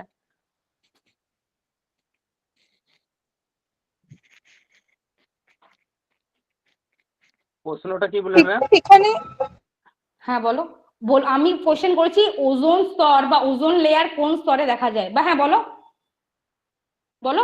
দেবরূপা কিছু বলছিলে? এখান দিয়ে জেট প্লেন যায়, মানে এটাই বলছিল। হ্যাঁ, ওটাও আমি এক্সপ্লেন করবো। হ্যাঁ ঠিক বলেছো, জেট প্লেন যায়। ঠিক আছে, এবার ওজোন স্তরের কাজ কি? ওজোন স্তরের কাজ কি হচ্ছে ক্ষতিকারক অতিবেগুনি রশ্মি, ইউভি রেজ, একে শোষিত হয় বলে এই অংশ উষ্ণতা বৃদ্ধি পায়। বেশ, এই অংশটার কাজ কি হলো? আচ্ছা, আমি ভিডিওটা অন করছি না, যেহেতু তোমাদের ভিডিও অন করলে স্ক্রিন চলে যাচ্ছে, ঠিক আছে? তাই কথাগুলো একটু মন দিয়ে শোনো। সেটা হচ্ছে যে ওজোন স্তরে ক্ষতিকারক অতিবেগুনি রশ্মি যেটা ইউভি রে সেটা শোষিত হয়। বেশ, এটা শোষিত এতদিন হয়েছিল বলে, পরিবেশ দূষণ হয়নি বলে এতদিন ঠিকঠাকই শোষিত হয়েছিল, ঠিক আছে? তাই এই অংশে কি, এই অংশ উষ্ণতাটা কি অলরেডি যেটা ইউভি রে যেটা শোষণ করছে সেখানে কি উষ্ণতা স্বাভাবিকভাবে বেশি হবে। তাই ওজোন স্তরে এই পৃথিবীর উষ্ণতা বৃদ্ধির কারণে, সরি, এই পরিবেশ দূষণের কারণে কি হচ্ছে, ওজোন স্তরে যখন ছোট ছিদ্র ক্রিয়েট হচ্ছে, ওজোন হোল ক্রিয়েট হচ্ছে, তখন কি হচ্ছে, উষ্ণতাটা কোথায় গিয়ে চলে যাচ্ছে, স্ট্র্যাটোস্ফিয়ার, সরি, ট্রোপোস্ফিয়ারের কাছাকাছি চলে যাচ্ছে। ট্রোপোস্ফিয়ারের কাছাকাছি যাওয়া মানে কি, পৃথিবীর উষ্ণতা বৃদ্ধি, ইউভি রেস যাচ্ছে, বুঝতে পারছো? তাই যখন দূষণ ক্রিয়েট হয় তখন কিন্তু স্ট্র্যাটোস্ফিয়ার থেকে কিছু অংশ তোমার ট্রোপোস্ফিয়ারের স্তরে চলে যায়, ঠিক আছে? তখন কি হয়ে যাচ্ছে, তোমার যে দূষণ বলো, যেটা আমাদের ইউভি রেজ, স্কিন ক্যান্সার, এগুলো কোথা কেন হচ্ছে, এগুলো ওজোন হোল বা ওজোন স্তরে ফুটোর ফলেই তৈরি হচ্ছে, ঠিক আছে? ম্যাম, হ্যালো, বেশি ক্ষতিগ্রস্ত হচ্ছে আর হ্যাঁ, অতিরিক্ত রেফ্রিজারেটর এসি ইউজ করার জন্য, তাই তো? কি ওটা কি গ্যাস বলো তো? সিএফসি। TFC ma'am, chlorofluorocarbon. হ্যাঁ, সিএফসি গ্যাস গিয়ে কোথায় হিট করছে, ট্রোপোস্ফিয়ারে যাচ্ছে, দিয়ে স্ট্র্যাটোস্ফিয়ারে হিট করছে, দেখি ওজোন স্তরে ছিদ্র ক্রিয়েট করে দিচ্ছে, ঠিক আছে? বেশ, আমি একবার স্ক্রিনটা শেয়ার, মানে আমি একবার ইয়েটা ওপেন করি, আবার হলে না হয় আবার একবার স্ক্রিন শেয়ার করবো, সরি। কিন্তু কিন্তু কার্বন ডাই অক্সাইড হচ্ছে প্রধান। কার্বন ডাই হ্যাঁ অক্সাইড। হ্যাঁ হ্যাঁ হ্যাঁ, কার্বন ডাইঅক্সাইড, সিএফসি, আরো বিভিন্ন দূষক গ্যাস আছে, তাই তো? বেশ, ক্লোরোফ্লোরোকার্বন যেটাকে বলছি আমরা, সিএফসি, ফ্রেয়ন যেটা ফ্রিজ থেকে বেরোচ্ছে। বেশ, একটু আমাকে না ভিডিও অন না করলে হবে না, সেটা হচ্ছে আমি করছি, সেটা যদি স্ক্রিনে প্রবলেম হয় আমাকে বলবে, ঠিক আছে? সেটা হচ্ছে স্ট্র্যাটোস্ফিয়ারে ওজোন গ্যাসের ঘনত্ব সবচেয়ে বেশি বললাম, ঠিক আছে? এটাই কি বলে, ওজোন স্তর বলে। ওজোন স্তর কোথায় পাওয়া যায়? স্ট্র্যাটোস্ফিয়ারে। বেশ, ক্ষতিকার এর কাজ কি, এ কি রোল প্লে করে, এর রোল এত ইম্পর্টেন্ট কেন, আমরা এত কথা বলছি কেন এখানে? সেটা হচ্ছে যে অতিবেগুনি রশ্মি, সূর্য থেকে যে ইউভি রে, আল্ট্রাভায়োলেট রে আসে, যেটা খুবই ক্ষতিকারক, সেটা কি ট্রোপোস্ফিয়ারের উপরে ট্রোপোপাস, তারপরে স্ট্র্যাটোস্ফিয়ার শোষণ করে নিচ্ছে, ঠিক আছে? স্ট্র্যাটোস্ফিয়ার শোষণ করে নিচ্ছে বলে কি আমাদের পৃথিবীর কাছে যে লেয়ার, সেটা কোথায়, সেটা ট্রোপোস্ফিয়ারে কিন্তু আসতে দিচ্ছে না। যখন আমাদের পরিবেশ দূষণের ফলে এই সিএফসি বলো, কার্বন ডাইঅক্সাইড বলো, যেগুলো মানে আমাদের ওজোন হোলকে গিয়ে মানে হিট করছে, ছিদ্র তৈরি করছে, তখন কি ওটার প্রোটেক্ট করতে পারছে না। জলের প্লাস্টিকের ধরো মাজার একটা প্যাকেট, সেখানে যদি তুমি ফুটো কোনো কারণে ক্রিয়েট হয়ে গেছে যদি থাকে, সেটা কি তুমি মানে কন্ট্রোল করতে পারবে? সে তো ফুটি বা বলো যেটা লিকুইড আছে, সে তো বেরিয়ে আসবে। সেরকম ঠিক সেম কেস, সেটা হচ্ছে ওই স্তরে ফুটো হয়ে যাওয়ার ফলে স্ট্র্যাটোস্ফিয়ারে ইউভি রে গুলো তো শোষিত হচ্ছে না, ওগুলো কোথায় চলে আসে, ডিরেক্ট ট্রোপোস্ফিয়ার ভেদ করে পৃথিবীতে, বুঝতে পেরেছো? তার ফলে কি হচ্ছে, স্কিন ক্যান্সার বলো, তার ফলে আরো কি কি হচ্ছে, পৃথিবীর উষ্ণায়ন বলো, বা আরো বিভিন্ন সমস্যা হচ্ছে, ঠিক আছে? এই অবধি ক্লিয়ার? Yes ma'am. হ্যাঁ ম্যাম, এবার ক্লিয়ার দেখো, আছে। দেখা যাচ্ছে। আচ্ছা আচ্ছা আচ্ছা, একটা interesting part, give me time to discuss. আচ্ছা, এক মিনিট।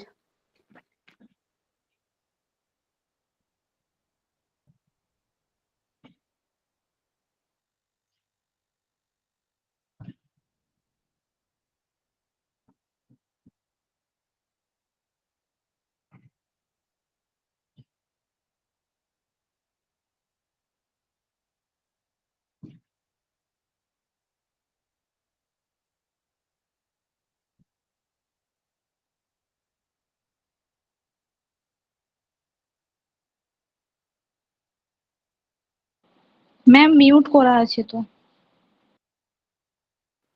বলছে এটা আমি তোমাদের কাজ দিলাম, ঠিক আছে? পরের দিনও দেবো। ডবসন কিসের একক সেটা আমাকে বলবে, ঠিক ওই আছে? ওজন লেয়ার মানে ওজন স্তর না, মানে ওজন গ্যাসটা মাপার একক। কনসেন্ট্রেশন, হ্যাঁ, ঘনত্বটা, ঠিক আছে? তাহলে ওটা কি বলে, ডবসন, ঠিক আছে? এই পয়েন্টটা লিখে নাও, আমি যেটা কোশ্চেন দেবো সেটা কিন্তু এটা থাকবে, ঠিক আছে? এই ইউনিটটা, এটা একটা ইউনিট, ডবসন, DOBSON, ডবসন। ঠিক আছে, লিখে নাও। It's very very important.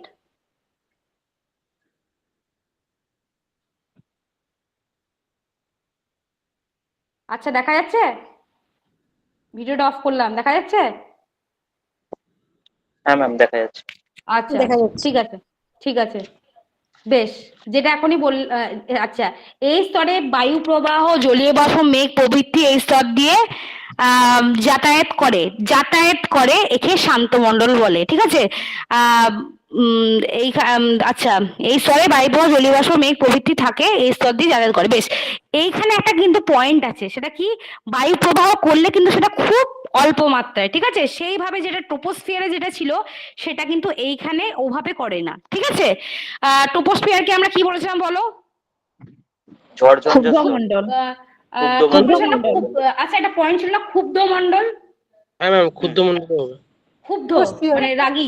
Troposphere. ঝড় বৃষ্টি, শিলাবৃষ্টি, তারপর আর কি কি ছিল যেগুলো তোমার ঝড় বৃষ্টি, শিলাবৃষ্টি, তারপরে যে যে শাঁসা করে যে হাওয়া যে বলে ঝড়ের মানে হাওয়ার যে কি বলে তাণ্ডব, সেটা কিন্তু কোথায় দেখা যায়? ট্রোপোস্ফিয়ারে বেশি দেখা যায়। সেটা কিন্তু স্ট্র্যাটোস্ফিয়ারে অতটা মাত্রায় দেখা যায় না। মানে বায়ু বয় কিন্তু সেটা খুব রেস্ট্রিক্টেড। ঠিক আছে। তাই এখানে কি, এইখানে এই জন্য কি রোল প্লে করে বলো তো? এই জন্য এখান দিয়ে জেট প্লেন গুলো যেতে পারে। ঠিক আছে। ট্রোপোস্ফিয়ারে কেন যেতে পারে না? কারণ হচ্ছে ওইখানে তো প্রবলেমেটিক মানে জোন, ওখান দিয়ে কি করে যাবে?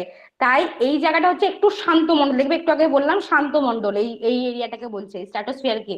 যেহেতু শান্ত থাকে, আমার প্রবলেমের জায়গা কম, ইট ইজ মিনিমাইজ অলরেডি, সেই জন্য আমাদের কি জেট প্লেন গুলো এই শান্ত মণ্ডল দিয়ে যায়, যেখানে কিনা বায়ু কোনো কারণে হিট করতে পারবে না বা প্রবলেম ক্রিয়েট করতে পারবে না। সেজন্য এই শান্ত মণ্ডলটা কি? স্ট্র্যাটোস্ফিয়ারে দিয়ে যায়।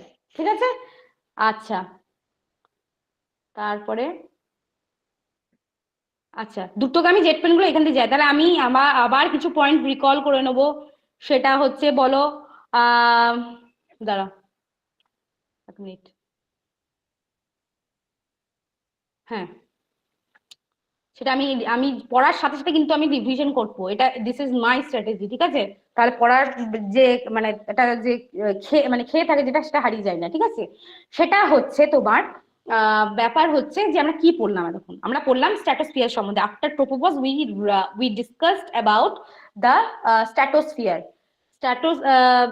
স্ট্র্যাটোস্ফিয়ারে তোমার কি থাকে? স্ট্র্যাটোস্ফিয়ারে তোমার থাকে একটা পয়েন্ট, সেটা হচ্ছে কি, এখানে ওজোন স্তর পাওয়া যায়। ঠিক আছে। ওজোন স্তর পাওয়ার পর এখানে কি, এখানে সেই লেভেলের বায়ু সেভাবে যাতায়াত করে না। সেজন্য এখানে এটাকে কি বলা হয়? শান্ত মণ্ডল। শান্ত মণ্ডল এখানে থাকে, সেজন্য কি জেট প্লেন গুলো এখানে যায়। ঠিক আছে, দাঁড়াও এক মিনিট। তাহলে আমরা দুটো পয়েন্ট পেলাম, খুব ইম্পর্টেন্ট। আর ডবসনটা তো বললামই। এক মিনিট, তারপরে আমরা নেক্সট পার্টে যাচ্ছি।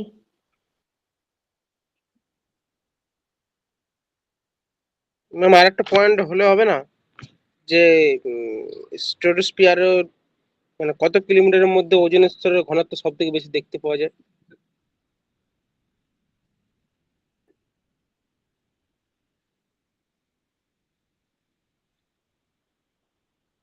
ম্যাম,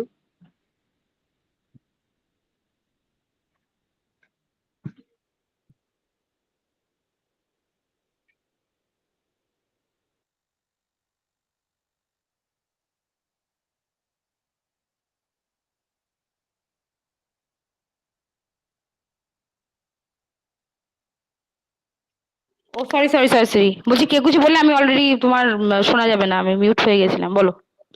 আচ্ছা ম্যাম, এটা বললে হবে না যে ভূপৃষ্ঠের কত কিলোমিটারের মধ্যে ওজোন স্তর বেশি দেখতে পাওয়া যায়, বা হ্যাঁ, স্ট্র্যাটোস্ফিয়ারের একদম কত কিলোমিটারের মধ্যে সব হ্যাঁ, থেকে বেশি? একদম বললে হবে। আমি তোমাকে বলে দিচ্ছি, আমি তোমাকে টাইপ করে দিচ্ছি, দাঁড়াও।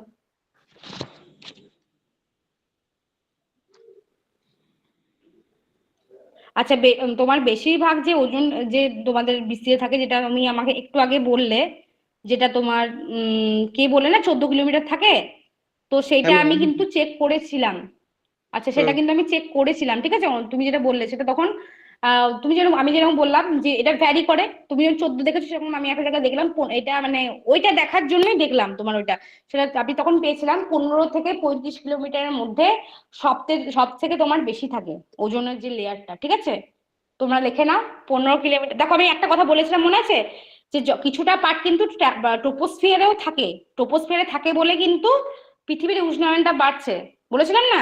ট্রপোস্ফিয়ারে যেটা থাকে ওজন জানবে সেটা খারাপ, আর স্ট্র্যাটোস্ফিয়ারে যে ওজনটা থাকছে দ্যাট ইজ গুড, ঠিক আছে? বেশ, তাহলে ওই জিনিসটা তোমরা লিখে নিও একটু, মানে যেটা আমি দেখেছি সেটা ছিল 15 to 35 কিলোমিটারের মধ্যে বেশি তোমার ওজনের যে স্তরটা দেখা যায়, ঠিক আছে? কত থেকে কত ম্যাম বললেন? আরেকবার রিপিট করবেন ম্যাম? হ্যাঁ বলছি, আমি রিপিট করবো আরেকবার, ঠিক আছে, ওয়াই নট, বলছি। আমরা কি জানলাম একটু আগে 18 কিলোমিটার থেকে আমাদের থাকছে, তাই তো? স্ট্র্যাটোস্ফিয়ার শুরু হচ্ছে, তাই তো? আমি একটু আগে বললাম যখন ওজোন স্তরটা তোমার স্ট্র্যাটোস্ফিয়ারের মধ্যে থাকছে ওজোন, তখন সেটা কি ওজনের যখন আমরা অস্তিত্ব স্ট্র্যাটোস্ফিয়ারের মধ্যে দ্যাট ইজ গুড, কারণ স্ট্র্যাটোস্ফিয়ার কি খুব ভালোভাবে ওজনকে অ্যাবজর্ব করে নেয়। কিন্তু কিছু পার্ট তো এখন বর্তমানে ট্রপোস্ফিয়ারেও দেখতে পাওয়া যায় কিছুটা অংশ, তাই সেটা অনেকজন বলছে 15 কিলোমিটার থেকে 35 কিলোমিটারের মধ্যে বেশি এই ওজোন স্তরটা দেখা যায়, ঠিক আছে? তাই এই পয়েন্টটা নোট ডাউন করে নাও। এই জিনিসগুলো কিছু কিছু অপশনের সাথে সাথে ভ্যারি করবে, তবে তোমরা মাথায় রেখে দেবে এই ইউনিটের মাঝামাঝি তো কিছু একটা দেবে, তাই 15 to 35 কিলোমিটার লিখে নাও, 15 কিলোমিটার to 35 কিলোমিটার। ম্যাম ট্রপোস্ফিয়ারে থাকাটা ক্ষতিকারক কেন বললেন, মানে কি কারণে ওজোন লেয়ারটা থাকা হ্যাঁ ক্ষতিকারক? বলি আচ্ছা, আমার বলো, ট্রপোস্ফিয়ারে আসছে, ট্রপোস্ফিয়ারে যদি ভালোই হতো তাহলে ট্রপোস্ফিয়ারই তো শোষণ করতে পারতো তো, কিন্তু পারছে না তো। ওজনে গহ্বর ক্রিয়েট হচ্ছে বলেই তো, ওজনে যে হোল ক্রিয়েট হচ্ছে বলেই তো তোমার ওটা ফুটো হয়ে তোমার স্ট্র্যাটোস্ফিয়ার পেরিয়ে ট্রপোস্ফিয়ারে আসছে, বুঝতে পারছো? স্ট্র্যাটোস্ফিয়ার তো সেই ক্ষমতা নেই, ট্রপোস্ফিয়ারে তো সেই ক্ষমতা নেই স্ট্র্যাটোস্ফিয়ারের মধ্যে যে টু অ্যাবজর্ব। ও কি করছে, ওর কাছে এলো স্ট্র্যাটোস্ফিয়ার আবার রিলিজ করে দিল পৃথিবীতে, বুঝতে পারছো? ও তো এই ফাংশনটা নেই যে রোল প্লে করবে যে স্ট্র্যাটোস্ফিয়ারের মতো, যে হ্যাঁ আমিও ক্যাপাবল স্ট্র্যাটোস্ফিয়ারের মতো, আই উইল অ্যাবজর্ব ইট, সেটা তো পারবে না। প্রত্যেকটা স্তরের কিছু নির্দিষ্ট বৈশিষ্ট্য আছে, বুঝতে পেরেছো এবার? হ্যাঁ ঠিক আছে, বেশ, আমি নেক্সট পার্টে যাচ্ছি এবার।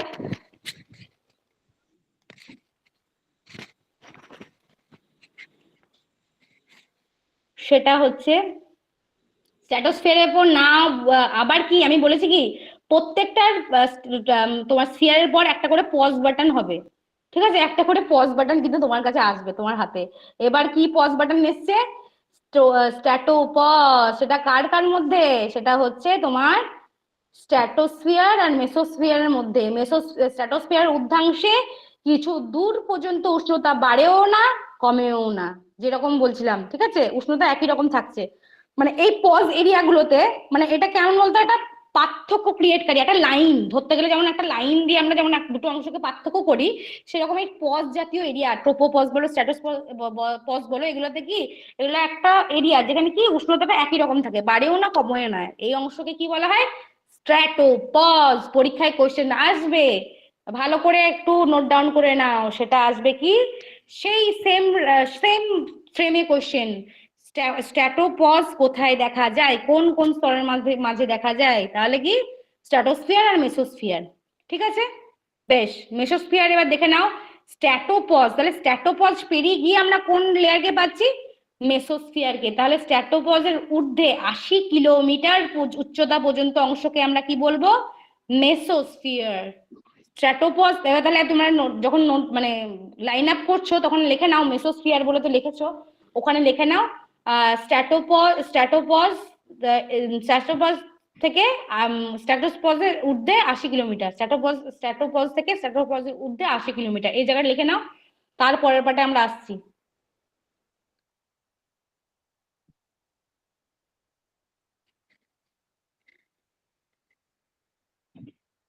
ম্যাম এটা কি 50 থেকে 80 কিমি হবে? ম্যাম বইয়ে ওটাই দিয়ে আছে 50 হ্যাঁ থেকে হ্যাঁ ওটা হবে। 50 থেকে 85 দিয়ে দেখো আছে।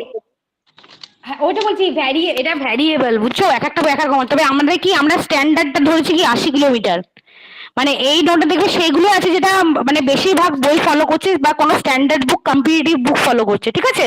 ওইটা নিয়ে তোমরা কোনো মাথা ঘামাবে না, কোনো চিন্তা করবে না। দেখবে কোশ্চেনে যখন ফ্রেম হবে তখন ওই এমন কিছু দেবে, মানে আপ ডাউন দেবে। মানে ধরো দিল 60 কিলোমিটার, 70 কিলোমিটার, 80 কিলোমিটার দিয়ে ধরো দিলে 100 কিলোমিটার, তুমি মানে you can easily differentiate between this things, ঠিক আছে? তোমাদের অসুবিধা হবে না, ঠিক আছে? শুধু তুমি যে নলেজটা পেয়েছো সেটাকে একদম ভুল বলে ডিসকার্ড করে দেবে না। আমি সেটা কোনোদিনই বলবো না যে না আমার এইটা যেটা লেখা আছে সেইটা ঠিক, না সেটা নয়। কারণ এটা সায়েন্স মানে যারা সায়েন্টিস্ট আছে তারা তো এটা নিয়ে সবসময় রিসার্চ করেন, এক এক টাইমে এক এক রকম পাচ্ছেন। আচ্ছা তুমি বলো, এক এক সময় যে আমাদের এই ওজোন লেয়ারটা, ঠিক আছে, আপ ডাউন করছে, উষ্ণতা বাড়ছে আপ ডাউন করছে, তারপরে এই যে দূষণ বাড়ছে আপ ডাউন করছে, তাই আমি তো স্ট্যাটিক ভাবে বলতে পারি না যে না ওটা 35 কিলোমিটারই থাকবে। ওটা বাড়তে পারে, 2 বছর 4 বছর পর পর 37 কিলোমিটার হতে পারে, কিন্তু আমি স্ট্যান্ডার্ডটা জেনে রাখবো, যেটা বাকিরা বলছে সেটা আমি জেনে রাখবো, ঠিক আছে? বুঝতে পেরেছো? হ্যালো? হ্যাঁ ম্যাম। আচ্ছা আচ্ছা ঠিক আছে। আচ্ছা মেসোস্ফিয়ার বৈশিষ্ট্য এবার কি? এবার গেট রেডি ফর মেসোস্ফিয়ার। তাহলে কি কি স্তর গেল? স্ট্র্যাটোস্ফিয়ার গেল, এবার সরি ট্রোপোস্ফিয়ার গেল, স্ট্র্যাটোস্ফিয়ার গেল, নাও মেসোস্ফিয়ার। মেসোস্ফিয়ার কি? আচ্ছা এটা ঠিক ট্রোপোস্ফিয়ারের মতো, দেখো এই স্তরের উচ্চতা বৃদ্ধির সঙ্গে সঙ্গে উষ্ণতা হ্রাস পায়। কমন কি কমন নয়? বলো। হ্যাঁ ম্যাম। কমন। হ্যাঁ ম্যাম। একদম। তাহলে এটা লিখে নাও, লিখে নাও যে টেম্পারেচার, মানে তোমাদের সুবিধা মতো লিখে নাও, যেভাবে লিখবে।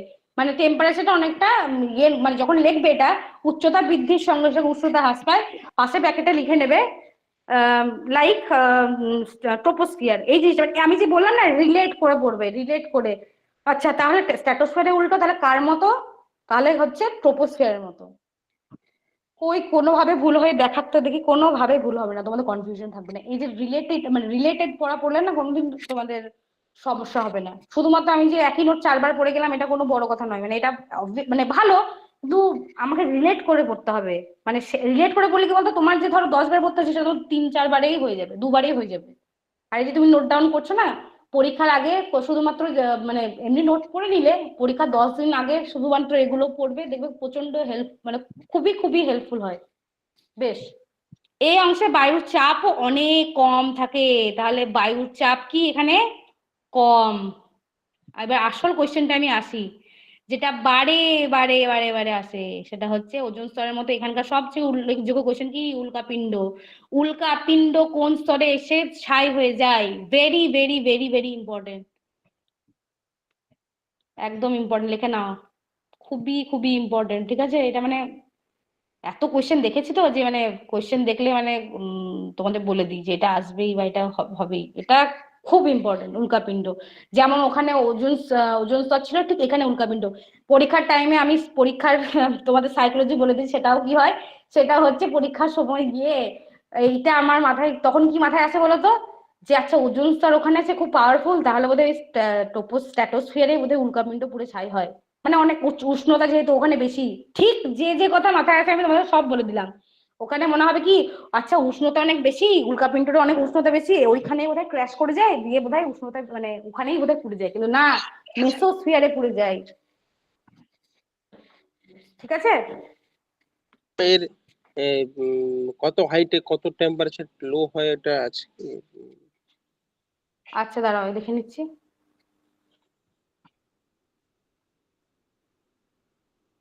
আচ্ছা এখানে টেম্পারেচারটা যেহেতু কম হয়, এই টেম্পারেচারটা এখানে মেনশন করা নেই,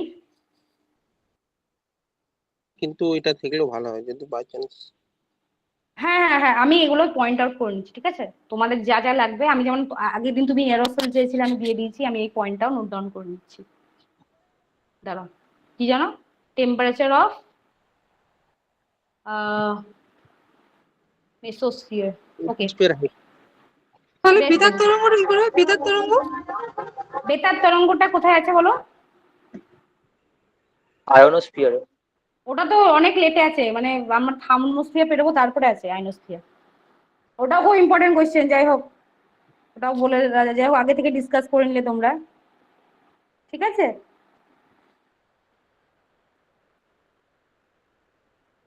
বেশ। আচ্ছা আচ্ছা, কার একটু বাড়িতে অনুষ্ঠান আছে একটু মিউট করো, ঠিক আছে? আচ্ছা বেশ, এবার নেক্সট পয়েন্ট। বায়ুর প্রবল ঊর্ধ্বগামী পরিচলন স্রোতের প্রভাবে এই স্তরে জলীয় বাষ্প প্রবেশ করে অতি হালকা মেঘের সৃষ্টি করে। আচ্ছা, আমাকে বলো পরিচলন বৃষ্টিপাত জানো কি? সে আমরা পড়েছিলাম না বৃষ্টিপাতের ধরন প্রকার, পরিচলন বৃষ্টিপাতটা কি জানো? বেশ বলি, সেটা হচ্ছে নিরক্ষীয় অঞ্চলে, হ্যাঁ নিরক্ষীয় অঞ্চলে, যেখানে তোমার নিরক্ষীয় অঞ্চলের মানে বৈশিষ্ট্য কি, এইখানে হচ্ছে কি সূর্য লম্বভাবে পড়ে, তাই তো? এখানে খুব জলীয় বাষ্প ক্রিয়েট হয়, সূর্য লম্বভাবে পড়ে কি জলের গুলো জলীয় বাষ্পে মানে উঠে ঊর্ধ্বে একদম চলে যায়, গিয়ে ওখানকার উপরে উঠে যখন উপরে বায়ুর স্তরে যখন যায় তখন কি ওখানকার এই গরম জলীয় বাষ্প ওখানকার মানে উপরে হালকা বা তোমার ঠান্ডা বায়ুর সাথে মিশে কি হয় মেঘ ক্রিয়েট করে, তাই তো? মেঘ মানে সৃষ্টি হয়, তবেই তো বৃষ্টিপাত হয়। তাহলে এটা কি, এটা হচ্ছে একটা পরিচলন বৃষ্টিপাতের উদাহরণ, ঠিক আছে? তাহলে এইখানে আসো, সেখানে কি লেখা আছে? বায়ুর প্রবল ঊর্ধ্বগামী পরিচলন স্রোতের প্রভাবে এই স্তরে কি যে জলীয় বাষ্প ক্রিয়েট হওয়ার জন্য কি দরকার? সূর্যের লম্বভাবে তাপ, মানে সূর্যের তাপটা দরকার। তাহলে কি সূর্যের তাপের জন্য কি হচ্ছে এখানে জলীয় বাষ্প, এই স্তরে জলীয় বাষ্প সৃষ্টি হয় যা অতি হালকা মেঘের সৃষ্টি করে, যেটা খুব বেশি। ওই ঝড় বৃষ্টি কোথায় হয়? ট্রপোস্ফিয়ারে তো। সেখানে যেমন মেঘটা কি, মেঘটা খুব ধরো অনেকগুলো মেঘ ক্রিয়েট হয়, বা মেঘের যে পাওয়ারটা সেটা অনেক পাওয়ারফুল হয়, সেজন্য কি ওখানে বৃষ্টিপাতটা বেশি হয়। সেজন্য কিন্তু এখানে কি মেসোস্ফিয়ারে পরিচলন স্রোতের প্রভাবে এই স্তরে জলীয় বাষ্প প্রবেশ করে অতি হালকা মেঘের সৃষ্টি করে, ঠিক আছে? বেশ, ঠিক আছে। এরপরে আবার pause button, play the pause button, ঠিক আছে? অ্যালেক্সাকে এবার বলো পজ করতে, ঠিক আছে? এবার মেসো পজ, এবার কি মেসোস পজ, এবার মেসো পজ কি? এবার তোমরা বলো আমাকে মেসো পজটা কোন দুটো স্তরের মাঝে হবে, বলো এবার। মেসোস্ফিয়ার আর থার্মোস্ফিয়ারের মাঝে। একদম একদম একদম একদম। জানবে যেটা নাম, হ্যাঁ বলো বলো দিশা। ম্যাম বলছিলাম যে এই অতি হালকা মেঘটাকেই তো মেসোস্ফোরিক মেঘ বলে, তাই না? হ্যাঁ হ্যাঁ, মেসোস্ফিয়ারে ক্রিয়েট হয় বলে মেসোস্ফিয়ারিক। ঠিক আছে। হ্যাঁ হ্যাঁ, ওর নাম থেকে, ওই নাম থেকে নামকরণটা হয়েছে। হ্যাঁ বেশ, এবার মেসোস পজ। এবার আমি যেটা বললাম অলরেডি কারেক্ট, যে উত্তর দিলে কে মলে উত্তর দিলে। হ্যাঁ ম্যাম। আচ্ছা ভেরি গুড। সেটা হচ্ছে সবসময় মনে রাখবে যখনই কোনো নামের সাথে পজ থাকবে জানবে তা সেই স্তরটার সাথে পরের স্তরটা, মানে মেসো মানে মেসোস্ফিয়ার, তার সাথে পরের স্তরটাকে ডিফারেন্সিয়েট করছে, মানে উপরের স্তরটাকে, ঠিক আছে? বেশ, এবার আসো আইনোস্ফিয়ার। আইনোস্ফিয়ার চলো। দাঁড়াও ম্যাম হ্যাঁ ম্যাম মেসোপোজটা হ্যাঁ বলো। হ্যাঁ স্পিয়ার কি নাম মেসোস্পিয়ারের মধ্যেখানে তো? মেসোস্ফিয়ার আর থার্মোস্ফিয়ার মানে যে স্তরটা নিয়ে আমি পড়লাম তার উপরের স্তরের মাঝামাঝি, আচ্ছা আচ্ছা। ঠিক আছে? মেসোস্ফিয়ারের উদ্যানে কিছু দূর পর্যন্ত উচ্চতা উষ্ণতা কোনরূপ পরিবর্তন হয় না। সব পজগুলোর একটাই বৈশিষ্ট্য, সেটা কি এইগুলো এই পজ জায়গাগুলোতে কোনো টেম্পারেচারের মানে আপ ডাউন হয় না, একই রকম থাকে, ঠিক আছে? এটা প্রত্যেকটা পজের জন্য সিমিলার, ঠিক আছে? বেশ, থার্মোস্ফিয়ার আর আইনোস্ফিয়ার খুব খুব ইম্পর্টেন্ট, লিখে নাও। থার্মোস্ফিয়ার আর আইনোস্ফিয়ার, এই কথাটা লিখে নাও খাতায়, আগে লেখো তারপর আমি বলছি। It's very very important. পরীক্ষা আসবে কি, শোনো, পরীক্ষা আসবে একটা, ধরো দিল কিছু অপশন দিয়ে বলবে কোন স্তরে দেখা যায় থার্মোস্ফিয়ার। থার্মোস্ফিয়ার ধরো দিল, থার্মোস্ফিয়ারটা তুমি জানো, কিন্তু আইনোস্ফিয়ার ধরো তুমি নামই জানো না। তুমি কি করবে, থার্মোস্ফিয়ারটা ধরো পরীক্ষায় দিল না, আইনোস্ফিয়ার দিল, তুমি বললে যে যা যা থার্মোস্ফিয়ার নেই, তাহলে বোধহয় তুমি ভাবে কি হয়তো কোশ্চেন ভুল আছে। কোশ্চেন ভুল নেই, তুমি হয়তো কোশ্চেন ভুলের চক্করে ওটা করে আসবে না, কিন্তু already answer lies within the questions, মানে উইদিন দ্য কোয়েশ্চেন্স, আর তুমি অলরেডি জানো, মানে হয়তো তুমি জানো সব, তখন এসে এত আফসোস লাগে না এগুলো, মানে জানি, মানে তুমি যদি ওই অপর নামটা না জানো, অপর নাম থেকেই কোয়েশ্চেন আসবে দেখবে। তাই জেনে রাখো, যাহাই থার্মোস্ফিয়ার তাহাই আইনোস্ফিয়ার। ওকে, কিছু পরে আমরা মানে আলোচনা করব কেন এটাকে আইনোস্ফিয়ার বলছে। বেশ, মেসোস্পজে উদ্যাংশে 500 কিলোমিটার পর্যন্ত বিস্তৃত অঞ্চলকে কি বলে? থার্মোস্ফিয়ার বা আইনোস্ফিয়ার। বুঝতে পারলে? মেসোপজ থেকে 500 কিলোমিটার পর্যন্ত মানে অনেকটা বিস্তৃতি। এই ছোটখাটো যেমন আমরা একটু আগে পড়ে এলাম, ছোটখাটো না, এটা ওই অনেক বড়, কিন্তু এদের তুলনায় অনেক বেশি। মানে একটা ধরো 18 কিলোমিটার বললাম, একটা 50 কিলোমিটার বললাম, ঠিক আছে, সেইটার থেকে কিন্তু অনেক বেশি। মেসোস্পোর থেকে একদম শুরু করে 500 কিলোমিটার যে বিস্তৃত এরিয়া, সেটাকে আমরা কি বলছি? থার্মোস্ফিয়ার বা আয়নোস্ফিয়ার। এই স্তরের নিচের বায়ু আয়নিত অবস্থায় থাকে। কেন আমরা থার্মোস্ফিয়ারকে আয়নোস্ফিয়ার বলছি? বায়ু আয়নিত মানে কি থাকে, মানে কি বায়ুতে কিছু বায়ুতে দেখবে যে এলিমেন্ট গুলো থাকে, সেগুলো চার্জ পার্টিকেল হিসেবে থাকে, ঠিক আছে, আয়নিত অবস্থায় থাকে, ঠিক আছে, একটু চার্জিং এফেক্ট থাকে, আয়নসের রূপে থাকে। সেজন্য এটা কি বলছে? বায়ু আয়নিত অবস্থায় থাকে, তাই একে কি বলা হয়? আয়নোস্ফিয়ার। কি বলা হয়? আয়নোস্ফিয়ার। বলো ম্যাম কেন থাকে সেটা একটু বলবেন? আচ্ছা ম্যাম, আয়নিত মানে কি ম্যাম? দেখো, আয়নের মানে তুমি এটা জানতে তো, সে এনে এনে আমরা পড়তাম আগে কেমিস্ট্রিতে, বা কেমিস্ট্রি বলতে আমরা ভৌত বিজ্ঞানের ক্লাসে পড়তাম না, ধরো কিছু সিএল ধরো মাইনাস থাকলো, এনএ প্লাস ইলেকট্রন থাকলো, বুঝতে প্রোটন। পারছো তো? হ্যাঁ, তাহলে এই কি বায়ুর কিছু কিছু এলিমেন্ট, ধরো যেমন একটা এনএসএল এখানে গেল, কিছু কিছু এলিমেন্ট যেগুলো থাকে, ধরো সালফার বলো, কিছু বলো, অন্যান্য যে আমাদের বায়ুর এলিমেন্ট গুলো থাকে, ঠিক আছে, কার্বনে বলো, সেগুলো কি, সেগুলোর মধ্যে একটু এনার্জি থাকে, চার্জ অবস্থায় থাকে। কথাটা বুঝতে পারলে? হ্যাঁ ম্যাম, সেটা মানে বুঝেছি, বলছি যে কেন হয় সেটা জিজ্ঞেস করছি, যে কি কারণে দেখো, হয় ওখানে। এটা কি কারণে হয় বলতে, দেখো আমরা অনেকটা, এটা টেম্পারেচার তো এই জায়গাগুলোতে কি হচ্ছে, টেম্পারেচার বাড়ছে তো, তুমি দেখবে এইখানে টেম্পারেচার হচ্ছে 1200 ডিগ্রি সেলসিয়াস। মানে বুঝতে পারছো? মানে অলরেডি টেম্পারেচার জন্য এগুলো অলরেডি চার্জ, একটা চার্জিং এফেক্ট ক্রিয়েট করে দেয়। মানে আসল রোল প্লে করে এখানে উষ্ণতাটা। বুঝতে পেরেছো? ঠিক আছে। হ্যাঁ, তুমি যেটা কোয়েশ্চেন করলো খুবই ভালো কোয়েশ্চেন। সেটা হচ্ছে কেন হঠাৎ করে এইখানে এসেই হচ্ছে, মানে এতগুলো স্তর বেরোলো, হঠাৎ করে হলো না, এইখানেই কেন বায়ু আয়নিত অবস্থায় থাকছে, বায়ু কেন অন্য জায়গায় আয়নিত অবস্থায় থাকছে না? সেটার কারণ হচ্ছে এইখানে উষ্ণতা, মানে আমরা তো এতক্ষণ ধরে পড়লাম বিভিন্ন উষ্ণতা, এখানে উষ্ণতা তোমরা একবার তাকিয়ে দেখো, সেটা হচ্ছে দ্রুত হারে বৃদ্ধি পায়। আয়নিত অবস্থায় বায়ু কেন থাকে? কারণ এখানে উষ্ণতা দ্রুত হারে বৃদ্ধি পায়। 500 কিলোমিটার উচ্চতায় উষ্ণতা কত বেড়ে হয়? 1200 degree Celsius. It is not similar like other স্ফিয়ার্স। 1200 degree Celsius মানে বুঝতে পারছো? এখানে আমাদের 45 ডিগ্রি সেলসিয়াস, মানে আমাদের মানে এইখানে মানে বীরভূমে মানে মানে অবস্থা খারাপ আছে আমাদের, ঠিক আছে, মানে কি বলবো তোমাদেরকে, ডিহাইড্রেটেড অবস্থা, ঠিক আছে। 1200 ডিগ্রি সেলসিয়াস মানে কি কল্পনার বাইরে, ঠিক আছে। আমরা গেলে তাই হয়ে যাও ম্যাম। হ্যাঁ, আমরা গেলে তো 100 ডিগ্রিতে পুরো ছাই হয়ে যাবো। 1200 ডিগ্রি ম্যাম সেলসিয়াস লোহাও নেওয়ার তো গলে যাবে। লোহা বলে, তাহলে বুঝতে পারছো? মানে বায়ু তো আর সলিড পার্টিকেল নয়, বায়ু তো হচ্ছে এয়ারই জিনিস। তাহলে এয়ারে তো কিছু যে বায়ুর যে এলিমেন্ট গুলো আছে, সেগুলো কি উষ্ণতার ফলে সেগুলো কি আয়নিত চার্জ পার্টিকেলস হয়ে যাচ্ছে, বুঝতে পারছো? চার্জার দিলে কি হয়, আমরা কিছু এনার্জি বাড়ে না, আমরা ফোনে যে চার্জ দিচ্ছি কি হচ্ছে, ফোনের এনার্জি দিচ্ছি ধনাত্মক আর ঋণাত্মক ব্যাপারটা ঋণাত্মক। হচ্ছে। ইয়েস, পজিটিভ নেগেটিভ, যেটা আমি বললাম এনএ প্লাস এল মাইনাস, যেটা বলছিলাম ওইটাই একদম হলো। কে বললে? দিশা? হ্যাঁ ম্যাম, আমি বললাম। Very very good. আমাদের সবসময় কি হয় বলতো, পড়ার মাঝে সেই এক্সাক্ট ওয়ার্ডটা তোমাদের কাছ থেকে আমরা ঠিক পাই। Thank you. তাহলে কি ধনাত্মক আর ঋণাত্মক, পজিটিভ নেগেটিভ, হ্যাঁ, সেই জিনিসটা আমরা কোথায় পাচ্ছি? এই স্তরে গিয়ে। মানে আমরা যেমন ফোনের খাদ্য, কি একটা মোবাইল ফোনের খাদ্য বা এনার্জি কোথা থেকে আসে? একটা চার্জ, আমরা চার্জারের সাথে চার্জ দিচ্ছি, তার ফলে ধরো কি দেখবে ফোনে যখন আমরা হাত দিই তখন চার্জের বদল ফোনটা গরম হয়ে থাকে না? হ্যাঁ হ্যাঁ ম্যাম। ম্যাম।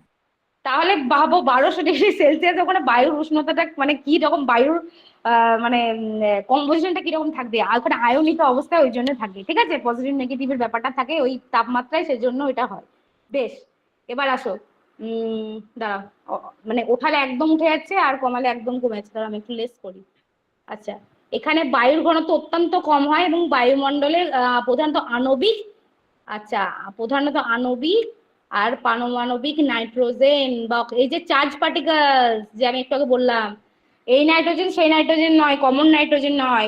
পরমাণুতে জানো তো যে কিরকম নেগেটিভ পজিটিভ পার্টিকেলস থাকে বলেই তো পরমাণু যে মানে পরমাণু থেকে মানে পরমাণবিক বোমা ক্রিয়েট হয়। সেই জন্য কি পারমাণবিক চার্জ নাইট্রোজেন, পারমাণবিক নাইট্রোজেন অক্সিজেন দ্বারা গঠিত হয়, ঠিক আছে, দ্বারা গঠিত হয় বলে অতিবেগুনি রশ্মি বা এক্স রে রশ্মি এই স্তরে শোষিত হয়। ভেরি ভেরি ইম্পর্টেন্ট, মানে কোয়েশ্চেনটা মানে লিখে নাও। মানে ওখানে তো অতিবেগুনি রশ্মি মানে শোষণ করছিল কে, stratosphere, but now this sphere, that means thermosphere আর আয়নোস্ফিয়ার ইজ ক্যাপেবল টু শোষণ করবে কি অতিবেগুনিকে, তার সঙ্গে সঙ্গে এক্স রে কে। অতিবেগুনি ইউভি রে প্লাস এক্স রে, লেখে নাও। ইউভি রে শোষণ করে কাকে কাকে, শোষণ করে ইউভি রে প্লাস এক্স রে, এভাবে শর্ট নোট লিখে নাও, ঠিক আছে। এর ফলে কি এবার এর ফলে কি উষ্ণতা স্তরে দ্রুত হারে বৃদ্ধি পায়। দেখো অতিবেগুনি রশ্মি কিন্তু তোমার শোষণ করছিল বলে কিন্তু স্ট্র্যাটোস্ফিয়ারের উচ্চতা বাড়ার সাথে কি উষ্ণতা বাড়ছিল। সিমিলার এখানে তো অতিবেগুনি রশ্মির সাথে সাথে এক্স রে রশ্মিও মানে কি বলে অ্যাবজর্ব করছে, তাহলে স্বাভাবিক এখানে উষ্ণতা অত স্বাভাবিক প্রচুর প্রচুর বেশি হবে, মানে দ্রুত গতিতে বৃদ্ধি পেতে থাকবে, ঠিক আছে। লিখে নিয়েছো? Yes ma'am. ম্যাম বেশ বেশ, এরপরে আসছি সূর্য থেকে আগত এক্স রে রশ্মি। বেশ, ক্ষতিকারক যত রশ্মি আছে, এক্স রে রশ্মি, গামা রশ্মি, অতিবেগুনি রশ্মি প্রভৃতি বায়ুমণ্ডলের পরমাণু ভেঙে, যেটা একটু আগে বললো দিশা, ঋণাত্মক ইলেকট্রনের বহিষ্কার ও ধনাত্মক বস্তুকণা সৃষ্টি করে। তাহলে কি এটা যে চার্জিং পার্টিকেলস বলছিলাম তোমার পজিটিভ নেগেটিভ, সেইগুলো কি সেই ট্রান্সফরমেশন গুলো হচ্ছে, ঋণাত্মক ইলেকট্রনের বহিষ্কার হচ্ছে, ধনাত্মক বস্তুকণা সৃষ্টি করছে, মানে লেস নেগেটিভ হচ্ছে আর মোর পজিটিভ হচ্ছে। তাই এই যে লেস ইলেকট্রনের বহিষ্কার হচ্ছে, সরি ঋণাত্মক ইলেকট্রনের বহিষ্কার হচ্ছে আর ধনাত্মক বস্তুকণার সৃষ্টি হচ্ছে, এই জিনিসের মাথা রাখো। ঋণাত্মক ইলেকট্রনের বহিষ্কার হচ্ছে, ধনাত্মক বস্তুকণার সৃষ্টি হচ্ছে, এই স্তরের নাম এই জন্য আয়নোস্ফিয়ার। আমি একটু আগে বললাম না, ঋণাত্মক আর ধনাত্মক চার্জিং পার্টিকেলস এর জন্য কি হচ্ছে, আয়ন ক্রিয়েট হচ্ছে, আয়ন, তাই এই স্তরের নাম কি, সরি একদম এই গেল, দেখতে পাচ্ছ তো, আয়নোস্ফিয়ার, ঠিক আছে, আয়নোস্ফিয়ার। এই পজিটিভ নেগেটিভ বস্তুর সৃষ্টি হচ্ছে, বস্তুকণার সৃষ্টি হচ্ছে, ওই জন্যই এই স্তরের নাম কি হয়েছে, আয়নোস্ফিয়ার। আশা করি তোমরা অলরেডি নামটা লিখে নিয়েছো, আয়নোস্ফিয়ার। তোমার থার্মোস্ফিয়ার আর এক নাম আয়নোস্ফিয়ার, লিখেছো তো? হ্যাঁ ম্যাম। ঠিক আছে, আশা করি কোনো সমস্যা হবে না। কোথায় কি হবে আমি বলে দিচ্ছি। একটু আগে তোমার শতরূপা না কি নাম যে বাবু তোমার, শতপূর্বা নাকি কি পূর্বা, দেবপূর্বা, রাইট, একদম আচ্ছা, একদম মনে থাকবে। এরপর দেবরূপা, সেটা হচ্ছে যে তুমি একটু আগে যে বেতার তরঙ্গের কথা বলছিলে, এইখানে অন্য কোনো স্তরে কেন হচ্ছে না, কারণ অন্য কোনো স্তরে তো বায়ু আয়নিত অবস্থায় নেই, এই স্তরে বায়ু আয়নিত অবস্থায় আছে বলে এটাকে বেতার তরঙ্গ। এই স্তরে মানে এই স্তরে বেতার তরঙ্গ যখন আমরা পাঠাই, সেটা আবার রিফ্লেক্ট হয়ে প্রতিফলিত হয়ে আবার পৃথিবীতে ফিরে আসে বলে কিন্তু বেতার তরঙ্গের মাধ্যমে আমরা কি রেডিও শুনতে পাই, তাই তো? তাহলে বেতার তরঙ্গ কোথায়, মানে বেতার তরঙ্গ কোথায় প্রতিফলিত হয় বা রিফ্লেক্ট হয়, কোথা থেকে পৃথিবীতে ফিরে আসে, সেটা হচ্ছে থার্মোস্ফিয়ার, যার অপর নাম হচ্ছে আয়নোস্ফিয়ার, বেতার তরঙ্গ। এরপরে আসো নেক্সট পয়েন্ট, সেটা হচ্ছে একটু আগে ওই সুমিত বলছিল না, ওই কুমেরু আর সুমেরু মানে মেরু অঞ্চল, এবার এখানে কাজে লাগবে। সেটা হচ্ছে এই স্তরে বায়ুকণা পরমাণুতে পরিণত হয়, বললাম সাধারণ স্তর নয়, এটা নেগেটিভ চার্জিং পার্টিকেলস এগুলো ক্রিয়েট করছে, ওই জন্য কি এই স্তরে বায়ুকণা কি পরমাণুতে পরিণত হচ্ছে। শক্তিশালী ইলেকট্রন প্রোটনের সংস্পর্শে এই ধরনের আলোক রশ্মি বেরিয়ে আসে। চার্জিক পার্টিকেলস গুলোর জন্য এইখানে কি হচ্ছে, একটা আলাদা ধরনের আলোক রশ্মি বেরিয়ে আসে ইলেকট্রন আর প্রোটন এর ফলে। ভালো করে মাথায় ঢুকে নাও, এখানে বায়ুকণা পরমাণুতে পরিণত হয় কেন, সেটা আগে ভালো করে জানলে, কারণ এখানে বিভিন্ন ঋণাত্মক ধনাত্মক পরমাণু আছে, কণা আছে, তাই তো, বায়ুকণা। সেজন্য কি এখানে শক্তিশালী ইলেকট্রন প্রোটনের সংস্পর্শে এক ধরনের আলোক রশ্মি বেরিয়ে আসে। সেজন্য কি সুমেরুতে আলোক রশ্মির হ্যালো হ্যাঁ বলুন।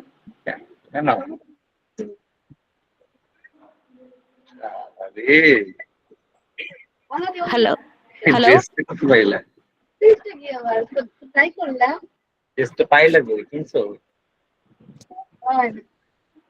হ্যালো স্যার, কিছু বলছেন?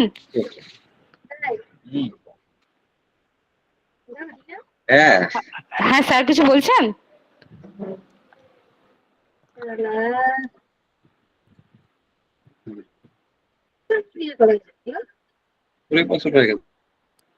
আচ্ছা, স্যার হয়তো ভুল করে মিউট হয়ে গেছে। মিউট করলাম, আমরা ক্লাসটা কন্টিনিউ করছি। ঠিক আছে, সেটা হচ্ছে যে এইখানে সুমেরুতে, এটা ভালো করে লিখে নাও, মানে পয়েন্ট টু বি নোটেড, সেটা হচ্ছে সুমেরুতে এই আলোক রশ্মি যেটা ক্রিয়েট হয় এই চার্জিং পার্টিকেলস এর জন্য, সেটাকে বলে কি অরোরা বেরিয়ালিস বা সুমেরু প্রভা। একটা আলোর সৃষ্টি করছে, প্রভা সৃষ্টি করছে, ওই জন্য কি অরোরা বেরিয়ালিস বা সুমেরু প্রভা। শুনতে পাচ্ছ তো সবাই? হ্যাঁ ম্যাম, শোনা। Yes ma'am. আচ্ছা বেশ, খুব খুব ভালো করে লিখে নাও। একটা জায়গায় লেখো একটা জায়গায় লেখো যে সুমেরু লেখো, সুমেরু লেখো। আর একটা জায়গায় সরি, বাঁ দিকে সুমেরু লেখো, আর ডান দিকে একটু জায়গা ছেড়ে কুমেরু লেখো। ঠিক আছে, তো সুমেরুর পাশে তীর চিহ্ন দিয়ে লেখো অরোরা বেরিয়ালিস বা সুমেরু প্রভা। কুমেরুর পাশে একটা অ্যারো করো, দিয়ে লেখো অরোরা অস্ট্রেলিস বা কুমেরু প্রভা। ঠিক আছে ম্যাম, জিনিসটা বুঝতে পারলাম না, একটু বলবেন না? আচ্ছা, আমি বুঝিয়ে দিচ্ছি। ঠিক আছে, দাঁড়াও, আমি ভিডিওটা একবার অন করছি।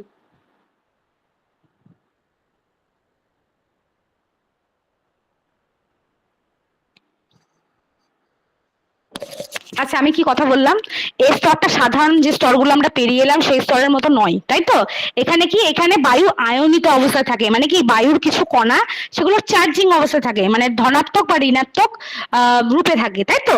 তা এইখানে দেখবে যেটা আমরা একটু আগে পড়লাম, সেটা হচ্ছে এখানে বায়ু কণাগুলো চার্জিং এফেক্ট থাকছে বলে এটা কি পরমাণুতে পরিণত হচ্ছে। ঠিক আছে, এর ফলে কি ইলেকট্রন প্রোটনের সংস্পর্শে, পরমাণুর যে পরমাণুকে যে ভাঙলে যে আমরা যেগুলো পাই ইলেকট্রন প্রোটন, সেগুলোর সংস্পর্শে এসে কি একটা আলোক রশ্মি, একটা আলো ক্রিয়েট হচ্ছে। ঠিক আছে, সেটা কোথায় ক্রিয়েট হচ্ছে? সব জায়গাতে নয়, সেটা দুটো মেরু অঞ্চলে। সেটা কোথায়?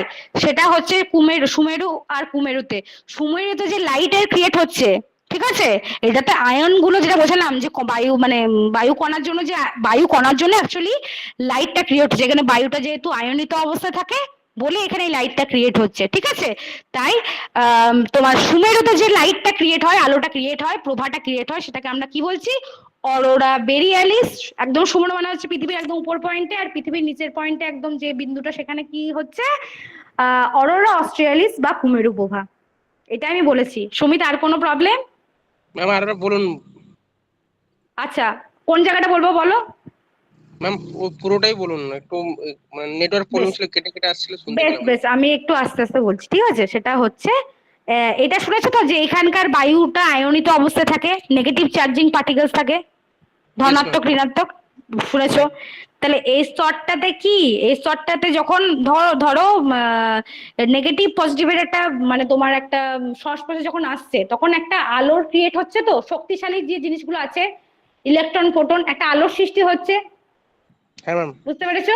সে আলোটা সব জায়গাতে দেখা যায় না, পৃথিবীর দুটো পয়েন্টে দেখা যায়। একটু আগে তোমাকে বোঝালাম না সুমেরু আর কুমেরু? হুম। সুমেরুতে যে আলোক রশ্মি সৃষ্টি হয় সেটাকে আমরা বলবো অরোরা বেরিয়ালিস বা সুমেরু প্রভা। আর কুমেরু মানে পৃথিবীর নিচের অংশে যেটা তোমার ক্রিয়েট হলো, সেটাকে আমরা বলবো কি সে আলোক রশ্মিকে আমরা বলবো অরোরা অস্ট্রেলিস বা কুমেরু প্রভা। ওপরটা বেরিয়ালিস, নিচেরটা অস্ট্রেলিস। ওপরটা বলো, তুমি বলো একবার, ওপরটা কি সুমেরু যেটা সৃষ্টি হচ্ছে সেটা কি? অরোরা বেরিওলিস। হ্যাঁ, বেরিয়ালিস। আর নিচে যেটা সৃষ্টি হচ্ছে সেটা australis. Arora australis. Actually Arora হচ্ছে লাইট, অরোরা কত অর্থ হচ্ছে লাইট। ঠিক আছে, অস্ট্রেলিয়াটা কি, অস্ট্রেলিয়াটা নিচের দিকে আছে না ভারতের সরি ভারত বলছি, পৃথিবীর মানচিত্রে। হ্যাঁ ম্যাম। ওই জন্য অস্ট্রেলিস মনে রাখবে। ঠিক আছে, যদি কোনো মানে এই ছোট ছোট ট্রিক গুলো, এটা তোমার সেলফ ট্রিক, মানে এগুলো তোমার নিজের বুঝে নেওয়ার সুবিধার্থে। ঠিক আছে, বেশ। এবার আমরা যেহেতু আমাদের ক্লাসের টাইম এগিয়ে আসছে, আমরা একটু দেবরূপাকে খেতে যেতে হবে, আমি জানি টাইম আছে লিমিটেড। তো আমি হ্যাঁ আচ্ছা দেবরূপা, আর দুটো স্তর আছে, হ্যাঁ খুব ছোট ছোট, ওটা এখনই হয়ে যাবে। ঠিক আছে, 5 মিনিট দিতে পারবে তো? হ্যাঁ ম্যাম। হ্যাঁ ঠিক আছে, বেশ। এক্সোস্ফিয়ার সেটা কি? বেশ স্বাভাবিক, এর আমরা যত উপরে উঠছি ততগুলো কি তোমার কিলো মানে আমরা তত দূরত্বে যাচ্ছি, ধরো মানে দূরত্ব বাড়ছে, কিলোমিটারের কিন্তু এতটা কিন্তু নয়, একটু আগে যেমন কি 500 কিলোমিটার হয়ে গেছে সেরকম নয়, 500 থেকে 750 কিলোমিটার কি এক্সোস্ফিয়ার। আইনোস্ফিয়ারের পরের স্ফিয়ারটা কি এক্সোস্ফিয়ার, আইনোস্ফিয়ারের পরের স্ফিয়ারটা কি ম্যাডাম এক্সোস্ফিয়ার। এখানে কোনো পজ নেই, পজ কোনো পজ নেই, মানে টপ পজ টপ পজের মধ্যে কিছু নেই। না এখানে সেরকম কিছু লেখা নেই, তবে জেনে রাখো যদি কোনো পজ ক্রিয়েট হয় তাহলে কি পজ হবে তুমি বলো আমাকে। আর ওই তিনটে পজই বেশি আসে। হ্যাঁ হ্যাঁ কি, হ্যাঁ বলো কি পজ হবে? থার্মোপজ, মাইনোপজ, এই তো এ শিখে গেছো তো, আবার কি পরীক্ষা আসুক না কোশ্চেন সব পারবে। বেশ, এবার হচ্ছে এক্সোস্ফিয়ারের বৈশিষ্ট্য, সেটা হচ্ছে কি এই স্তরের উচ্চতা বৃদ্ধির সঙ্গে সঙ্গে উষ্ণতা বৃদ্ধি পায়। বাপরে বাপ, উষ্ণতাটা দেখো কত বেশি। সেটা হচ্ছে ওখানে তো 1200 ডিগ্রি সেলসিয়াস ছিল, এখানে কত 1200 থেকে 1600 ডিগ্রি সেলসিয়াস, মানে অনেকটা উষ্ণতা, মানে আরো বেশি, আরো 400 ডিগ্রি বেশি। ঠিক আছে, তো এরপরে আমরা আসছি এই স্তরে। এবার দেখো এই স্তরে কিন্তু আবার সে চার্জিং পার্টিকেলস এর মতো একটা ব্যাপার থাকে, সেটা হচ্ছে হাইড্রোজেন আর হিলিয়াম গ্যাসের প্রাধান্য বেশি থাকে। পরীক্ষায় কোশ্চেন আসবে কোন স্তরে হাইড্রোজেন ও হিলিয়াম গ্যাস দেখা যায়। পরীক্ষায় এটা আসবে না প্রাধান্য বেশি থাকে, পরীক্ষায় এইভাবে কোশ্চেন চলে আসবে হাইড্রোজেন আর হিলিয়াম গ্যাস কোথায় দেখা যায় কোন স্তরে। লিখে নাও এক্সোস্ফিয়ার লেখো, দিয়ে নিচে লেখো তীর দিয়ে লেখো হাইড্রোজেন ও হিলিয়াম গ্যাসের প্রাধান্য। Very very important. প্রত্যেকটা স্তরে না একটা করে পয়েন্ট আছে, ঠিক আছে? প্রথম 3টে স্তরের দেখবে খুব বেশি পয়েন্ট আছে, আর এই এক্সোস্ফিয়ারের সব থেকে ইম্পর্টেন্ট পয়েন্টটা হচ্ছে এইটা, এই হাইড্রোজেন আর হিলিয়াম গ্যাসের প্রাধান্য থাকাটা। ঠিক আছে, তুমি একটু লিখে নাও। তোমরা লিখে নিচ্ছ তো? নেক্সট ইয়ার ওকে বেশ। তাহলে 5 নাম্বার স্ফিয়ার ছিল এক্সোস্ফিয়ার। ঠিক আছে, তাহলে এবার বলো আমাকে, সুমিত বলবে এবার। সুমিত বলো, এখানে যদি একটা পজ ক্রিয়েট করতে হয় একটা এক্সোস্ফিয়ার আর ম্যাগনেটোস্ফিয়ারের মাঝে, তাহলে কি পজ হবে বলো? 100 পজ। একদম ভেরি গুড। চলো এরপরে এসো ম্যাগনেটোস্ফিয়ার। চলো দাঁড়াও, আচ্ছা এটা একটু কমাই। হ্যাঁ ঠিক আছে, এক্সোস্ফিয়ার উর্ধ্বাংশকে কি বলে, মানে কি এক্সোস্ফিয়ারের পরেই যে স্তরটা সেটা হচ্ছে ম্যাগনেটোস্ফিয়ার। ঠিক আছে, সেটা হচ্ছে ম্যাগনেটোস্ফিয়ার। ঠিক আছে, এই স্তরে বায়ুমণ্ডলের ঊর্ধ্বতম স্তর। এই স্তরটা কি বায়ুমণ্ডলের সব থেকে ঊর্ধ্বতম স্তর। ঠিক আছে, এটা বুঝতে তোমাদের কোনো মানে সমস্যা হবে না, কারণ আমরা যত উপরে উঠছি তত কি একটা করে স্তর পাচ্ছি, তাই তো? তাই না? Yes ma'am. ম্যাগনেটোস্ফিয়ারটা তো সব থেকে এক্সট্রিম স্তর হবে, তাই না? এটা তো খুবই স্বাভাবিক, এটা মানে আর কোনো কনফিউশনই থাকবে না, কারণ আমরা প্রত্যেকটা মানে যত কিলোমিটার উঠছি একটু করে মানে আমাদের উচ্চতা বৃদ্ধির দিকেই যাচ্ছি। তাহলে একদম এক্সট্রিমে যে স্তরটা সেটা কি পেলাম আমরা? সেটা পেলাম ম্যাগনেটোস্ফিয়ার। ঠিক আছে, এবার এখানে কি এই স্তর হলো বায়ুমণ্ডলের ঊর্ধ্বতম স্তর।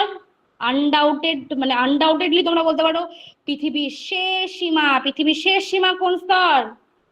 এটা এই পয়েন্টে লিখে নাও, ম্যাগনেটোস্ফিয়ার লেখো, দিয়ে লেখো পৃথিবীর শেষ সীমা। আচ্ছা, ম্যাগনেটের বাংলা কি গো? চুম্বক। চুম্বক। চুম্বক বা চুম্বক, রাইট। তাহলে ম্যাগনেটোস্ফিয়ার থেকে বুঝতেই পারছো এখানে কোনো একটা চুম্বকের কিছু একটা থাকবে, মানে চুম্বক কিছু একটা রোল প্লে তো করবেই। তাহলে সেই রোল প্লেটা কি? সেটা হচ্ছে ইলেকট্রন ও প্রোটন দ্বারা গঠিত চুম্বক ক্ষেত্র বায়ুমণ্ডলকে বেষ্টন করে আছে বলেই এই স্তরকে ম্যাগনেটোস্ফিয়ার বলে। তাহলে কি ইলেকট্রন ও প্রোটন দ্বারা গঠিত চৌম্বক ক্ষেত্র বায়ুমণ্ডলকে বেষ্টন করে থাকে, এই সেই জন্য এই স্তরকে কি বলা হয়? ম্যাগনেটোস্ফিয়ার। ঠিক আছে, তাহলে এইটা ছিল আমাদের ম্যাটার অফ ডিসকাশন। এই যে আমরা 6টা স্ফিয়ার পড়লাম, ঠিক আছে? এবার আমাকে কে পারবে বলো, যে পারবে বলো আমাকে এবার 6টা স্ফিয়ার পরপর নাম করো হাইট অনুযায়ী।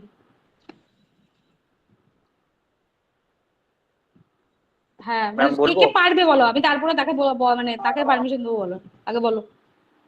হ্যাঁ ম্যাম পারবো ম্যাম। বলো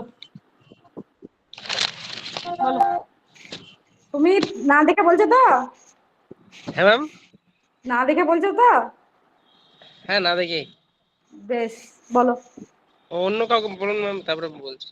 না না তুমি বলো না, আমি জাস্ট জিজ্ঞেস করছি, যেই বলবে সে না দেখেই বলবে। বলো। আচ্ছা ম্যাম, প্রথমে হচ্ছে ট্রপোস্ফিয়ার, তারপরে হচ্ছে স্ট্র্যাটোস্ফিয়ার, তারপরে হচ্ছে মেসোস্ফিয়ার, না সরি ট্রোপো, স্ট্রেটো, মেসো, তারপরে হচ্ছে আয়নো, তারপরে হচ্ছে আয়নের অপর নাম কি? আয়নের অপর নাম কি? আয়নো হচ্ছে থার্মোস্ফিয়ার। ইয়েস, হ্যাঁ ম্যাম। তারপর আর হচ্ছে ওই তো ম্যাম বললাম। এক্সোস্ফিয়ার, ম্যাগনেটোস্ফিয়ার, তাই তো? হ্যাঁ হয়ে গেছে। আচ্ছা, সুমিত কি ঠিক বলেছে? হ্যাঁ ma'am. Yes ma'am, Yes. Yes ma'am. Yes, না দেখি একদম বলিনি। একদম। তাহলে এটা কিন্তু হঠাৎ করে ওই শুধুমাত্র নোট পড়লে কিন্তু এটা ওর এত সহজ, মানে সহজে ওর মুখ থেকে মানে আসতো না। মানে সত্যি, মানে আমি এখনই যদি আমাকে মানে যদি বলো যে ডিসকাশন বাদে যদি আমাকে বলতে, আমি সত্যি আমি নিজে মানে উল্টো পাল্টা করে দেবো সত্যি। কিন্তু কি ব্যাপার বলতো, এই যে মানে কথাবার্তার ছলে এই যে ডিসকাশনটা না, এটা খুব হেল্পফুল হয় যে কোনো জিনিস বোঝার জন্য। তাহলে এটা কি তুমি সহজে বুঝতে পারলে কি কোন স্ফিয়ারের পর কোন স্ফিয়ার। এবার তোমরা পড়বে কি পরের দিন, সেটা যেটা পড়ে আসবে পরের দিন ক্লাসে। আমি বললাম যেহেতু 15 মিনিট আমি রাখবো শুধুমাত্র এই মানে অ্যাটমসফিয়ার টপিকের ওপরে। তারপরে কিন্তু আমি আমার এই ল্যান্ড অফ দ্য আর্থ বলো, তারপর ওয়াটারের যেটা আছে মানে ডিসকাশন, সেটা শুরু করবো। আমি ফার্স্ট 15 মিনিট রাখবো। তোমাদের কিছু কোয়েশ্চেন যদি থাকে বা students are the part of improvement, মানে তোমার সবসময় টিচারই মানে তোমাদেরকে সবকিছু শেখাতে আনায়। তোমরাও মানে যতই বেশি পড়বে, মানে এখানে টিচার বলতে কি বলতো, টিচার স্টুডেন্ট বলতে এখানে কি বলতো, যে সব থেকে বেশি মানে চর্চায় থাকে সেই হচ্ছে এখানে টিচার, ঠিক আছে? তাহলে তোমরাও কিছু এমন ধরো পড়লে, সেটা আমাকে পরের দিন এসে বলে ম্যাম এটা কিন্তু এটা আছে। আচ্ছা, তাহলে আমরাও তোমার মানে তুমি জানার সাথে সাথে আমিও জানলাম, আর বাকি তোমার বন্ধুরাও সবাই জানলো। তাহলে এটা কি, এটা মানে এটা কি, এটা রিচনেস, ক্লাসের রিচনেসটা বাড়ায়, ঠিক আছে? তাই ক্লাসটা হচ্ছে একটা ওপেন স্ফিয়ার, যেখানে আমরা আমাদের জ্ঞানটাকে বাড়ানোটাই আমাদের উদ্দেশ্য, আমরা সফল হই সেটাই উদ্দেশ্য। তাই তোমাদের পার্ট থেকেও যদি কিছু মানে মানে পাওয়ার থাকে, সেটা আমরা সবাই খুব সাদরে গ্রহণ করবো, সবার, ফ্রম ইচ অফ ইউ, ঠিক আছে?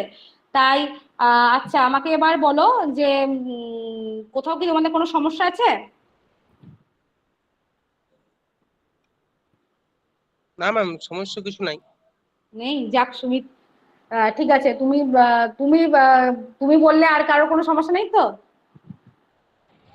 না ম্যাম, ঠিক আছে। ঠিক আছে। এবার দেখো, সমস্যা হবে, সমস্যা হলে পরের দিন ক্লাস আছে, আই এম অ্যাভেলেবেল, তোমরা সেখানে জিজ্ঞাসা করবে। আশা করি সমস্যার কথা নেই, কারণ যা কিছু বেসিক ছিল পড়ানো হয়ে গেছে। আর যেরকম বললে থার্মোস্ফিয়ার কি একটা বললে, আমি পয়েন্ট আউট করে নিয়েছি। হ্যাঁ, টেম্পারেচার, মেসোস্ফিয়ার বা এই চ্যাপ্টার থেকে আরো এক্সট্রা ইনফরমেশন আমার যদি মনে হয় this is valid for your TET exam or to enrich your knowledge, আমি কিন্তু তোমাদের জানাবো, ঠিক আছে?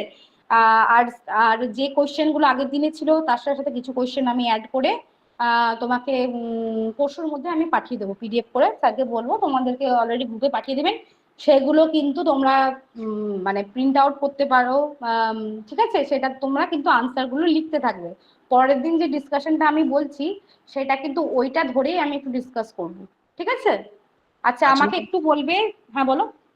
বলছিলাম যে আমাদের মানে ক্লাস শুরুর 10 থেকে 15 মিনিট যদি একটু ইয়া হয়, ডিসকাস হয়, ধরুন। হ্যাঁ, আমি ওটা তো বললাম। দেখো, আজকে তো আমাদের ক্লাস শেষ হয়ে গেল, তাই না? ক্লাস শেষ হয়ে গেল, মানে ক্লাস শেষ হলো বলতে কি, আমাদের একটা টপিক আমরা শেষ করলাম। যে টপিকটা আমরা শেষ করলাম সেটা কিন্তু খুব ইম্পর্টেন্ট টপিক ছিল, আমি শেষ করলাম। আমি এটাই রাখবো, ধরো আমাদের ধরো ক্লাস ধরো শুরু হতে তো কত, আমরা সবাইকে জয়েন করাই তো, সবাইকে যাতে জয়েন করতে পারে, ক্লাস যাতে মিস না হয়। আমরা কখন থেকে ক্লাস শুরু করি বলতো? 8:10 থেকে ক্লাস শুরু করি, তাই তো? তা 8:10 থেকে আমরা বেশ ধরে নাও 8:25 অব্দি বা 8:30 অব্দি আমরা ফার্স্ট 15 মিনিটস রাখবো, ঠিক আছে, আলোচনা করার জন্য, ঠিক আছে? দেখো, ক্লাসের যেদিন যেমন নিড, ঠিক আছে, সেদিন যদি অনেকটা পড়ানো থাকে তাহলে আমরা হয়তো একটু 5 মিনিট মিনিমাইজ করলাম। মানে ওই ইকুয়েশনটা আমাদের উপর ডিপেন্ড করছে, ঠিক আছে? তোমার আর আমার মানে আমাদের উপর ডিপেন্ড করছে, সবার উপর, ঠিক আছে? ওটা কোনো সমস্যা নেই। শুধু তোমরা খালি যেভাবে আমি বলেছি পয়েন্ট আউট করেছি। আর থ্যাংক ইউ, মানে সত্যি বলতে মানে স্যার তো হেল্প করলেন, তার সাথে সাথে তোমরা যারা হেল্প করলে আমাকে। মানে দেখো, ক্লাস আমরা অনলাইনে নিয়েছি, ঠিক আছে, but two grab this way, মানে এই ওয়েটাকে মানে গ্র্যাব করা কিন্তু একদিনই সম্ভব নয়। তা আমি সেটা মানে করছি। আর কিন্তু সেটা তোমরা যে সহযোগিতা করছো সেটা সব থেকে বড় ব্যাপার। তার জন্য কিন্তু মানে অনেক থ্যাংক ইউ তোমাদেরকে।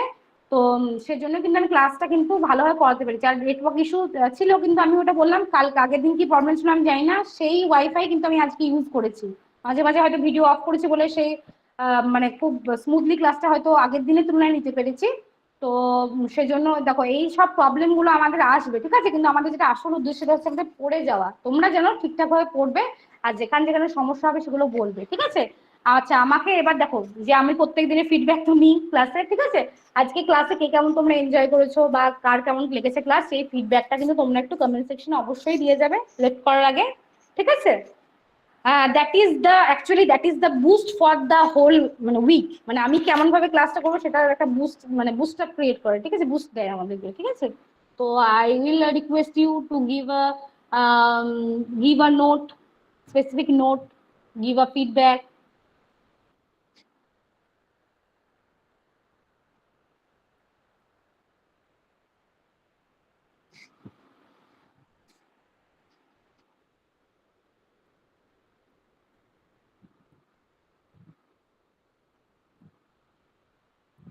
Good night ma'am. Good night, খুব ভালো থেকো, ঠিক আছে। আর পড়াশোনাটা কমপ্লিট করো। তার সাথে সাথে ধরো ক্লাসে ধরো অনেকদিন তোমরা টাইম পাচ্ছ, ঠিক আছে। ধরো 5-6, ধরো অনেক দিন, ধরো 6 দিন পাচ্ছ। 6 days is actually enough, ঠিক আছে, enough for the revision, enough for some addition of knowledge, ঠিক আছে। তো এই 6 দিন এটার তোমাদের যা মাদার কপি আছে এই নোটটা বলো, বা আমি যে পয়েন্টগুলো হয়তো কিছু নতুনত্ব লেগেছে তোমাদের সেগুলো ডিসকাস করেছি সেগুলো পড়ো, মানে এইখান থেকে যেন আর কোনো ডাউট রেখো না, ঠিক আছে। বেশ, ম্যাম পরিবেশের জন্য ভালো বই কোনটা হবে? পরিবেশের জন্য দেখো তোমরা একটা পরিবেশের জন্য দেখো তোমরা একটা তো ইনসিয়াটিভ বই নিয়েছো, একটা লুসেন্টের বই আছে, ঠিক আছে। তোমার শুধু এনভায়রনমেন্ট সায়েন্সের জন্য। আমার কাছে অ্যাকচুয়ালি বইটা আছে, আমি তো তোমাকে এখন যে তোমার কাছে অ্যাভেলেবল হাতের কাছে নেই, আমি পরের দিন বলে দেবো। লুসেন্টের একটা বই হয়, ঠিক আছে, ইভিএস এর ওপর, ওটা কিনতে পারো। কি নাম, পিয়ারম্যানের বলে একটা বই হয় আর। হ্যাঁ হ্যাঁ হ্যাঁ, দেখো যেটা ভালো, হ্যাঁ পিয়ারম্যান হয় ভালো রিভিউ, সেটা প্রথম আমি যেটা বলবো সেটা হচ্ছে যে তোমরা যদি ধরো তোমাদের মধ্যে অনেকজনই আছো, বেশ তোমরা যাদের ধরো এখন ডিনারের টাইম হচ্ছে তারা লেট করতে পারো, ঠিক আছে। আর যাদের কিছু ছোটখাটো ডিসকাশন আছে তাদের থেকে যাও, তাদের জন্য আমি 5 মিনিট আছি, ঠিক আছে। সেটা হচ্ছে ধরো হ্যাঁ যেটা বলছিলাম, লুসেন্টের যেটা বললে ওটা কি ওই জিএস এর উপরে যেটা তো নাকি? না, সেটা তোমার এনভায়রনমেন্ট সায়েন্সের উপরেই। ও আচ্ছা আচ্ছা, 1 মিনিট আমাকে একটু টাইম, আমাকে জাস্ট আমাকে 10 সেকেন্ড দাও, আমার কাছে আমি দেখছি, দাঁড়াও আমার পাশের রুমে আছে নাকি, আমি তোমাকে ক্লিয়ারলি বলে দিচ্ছি।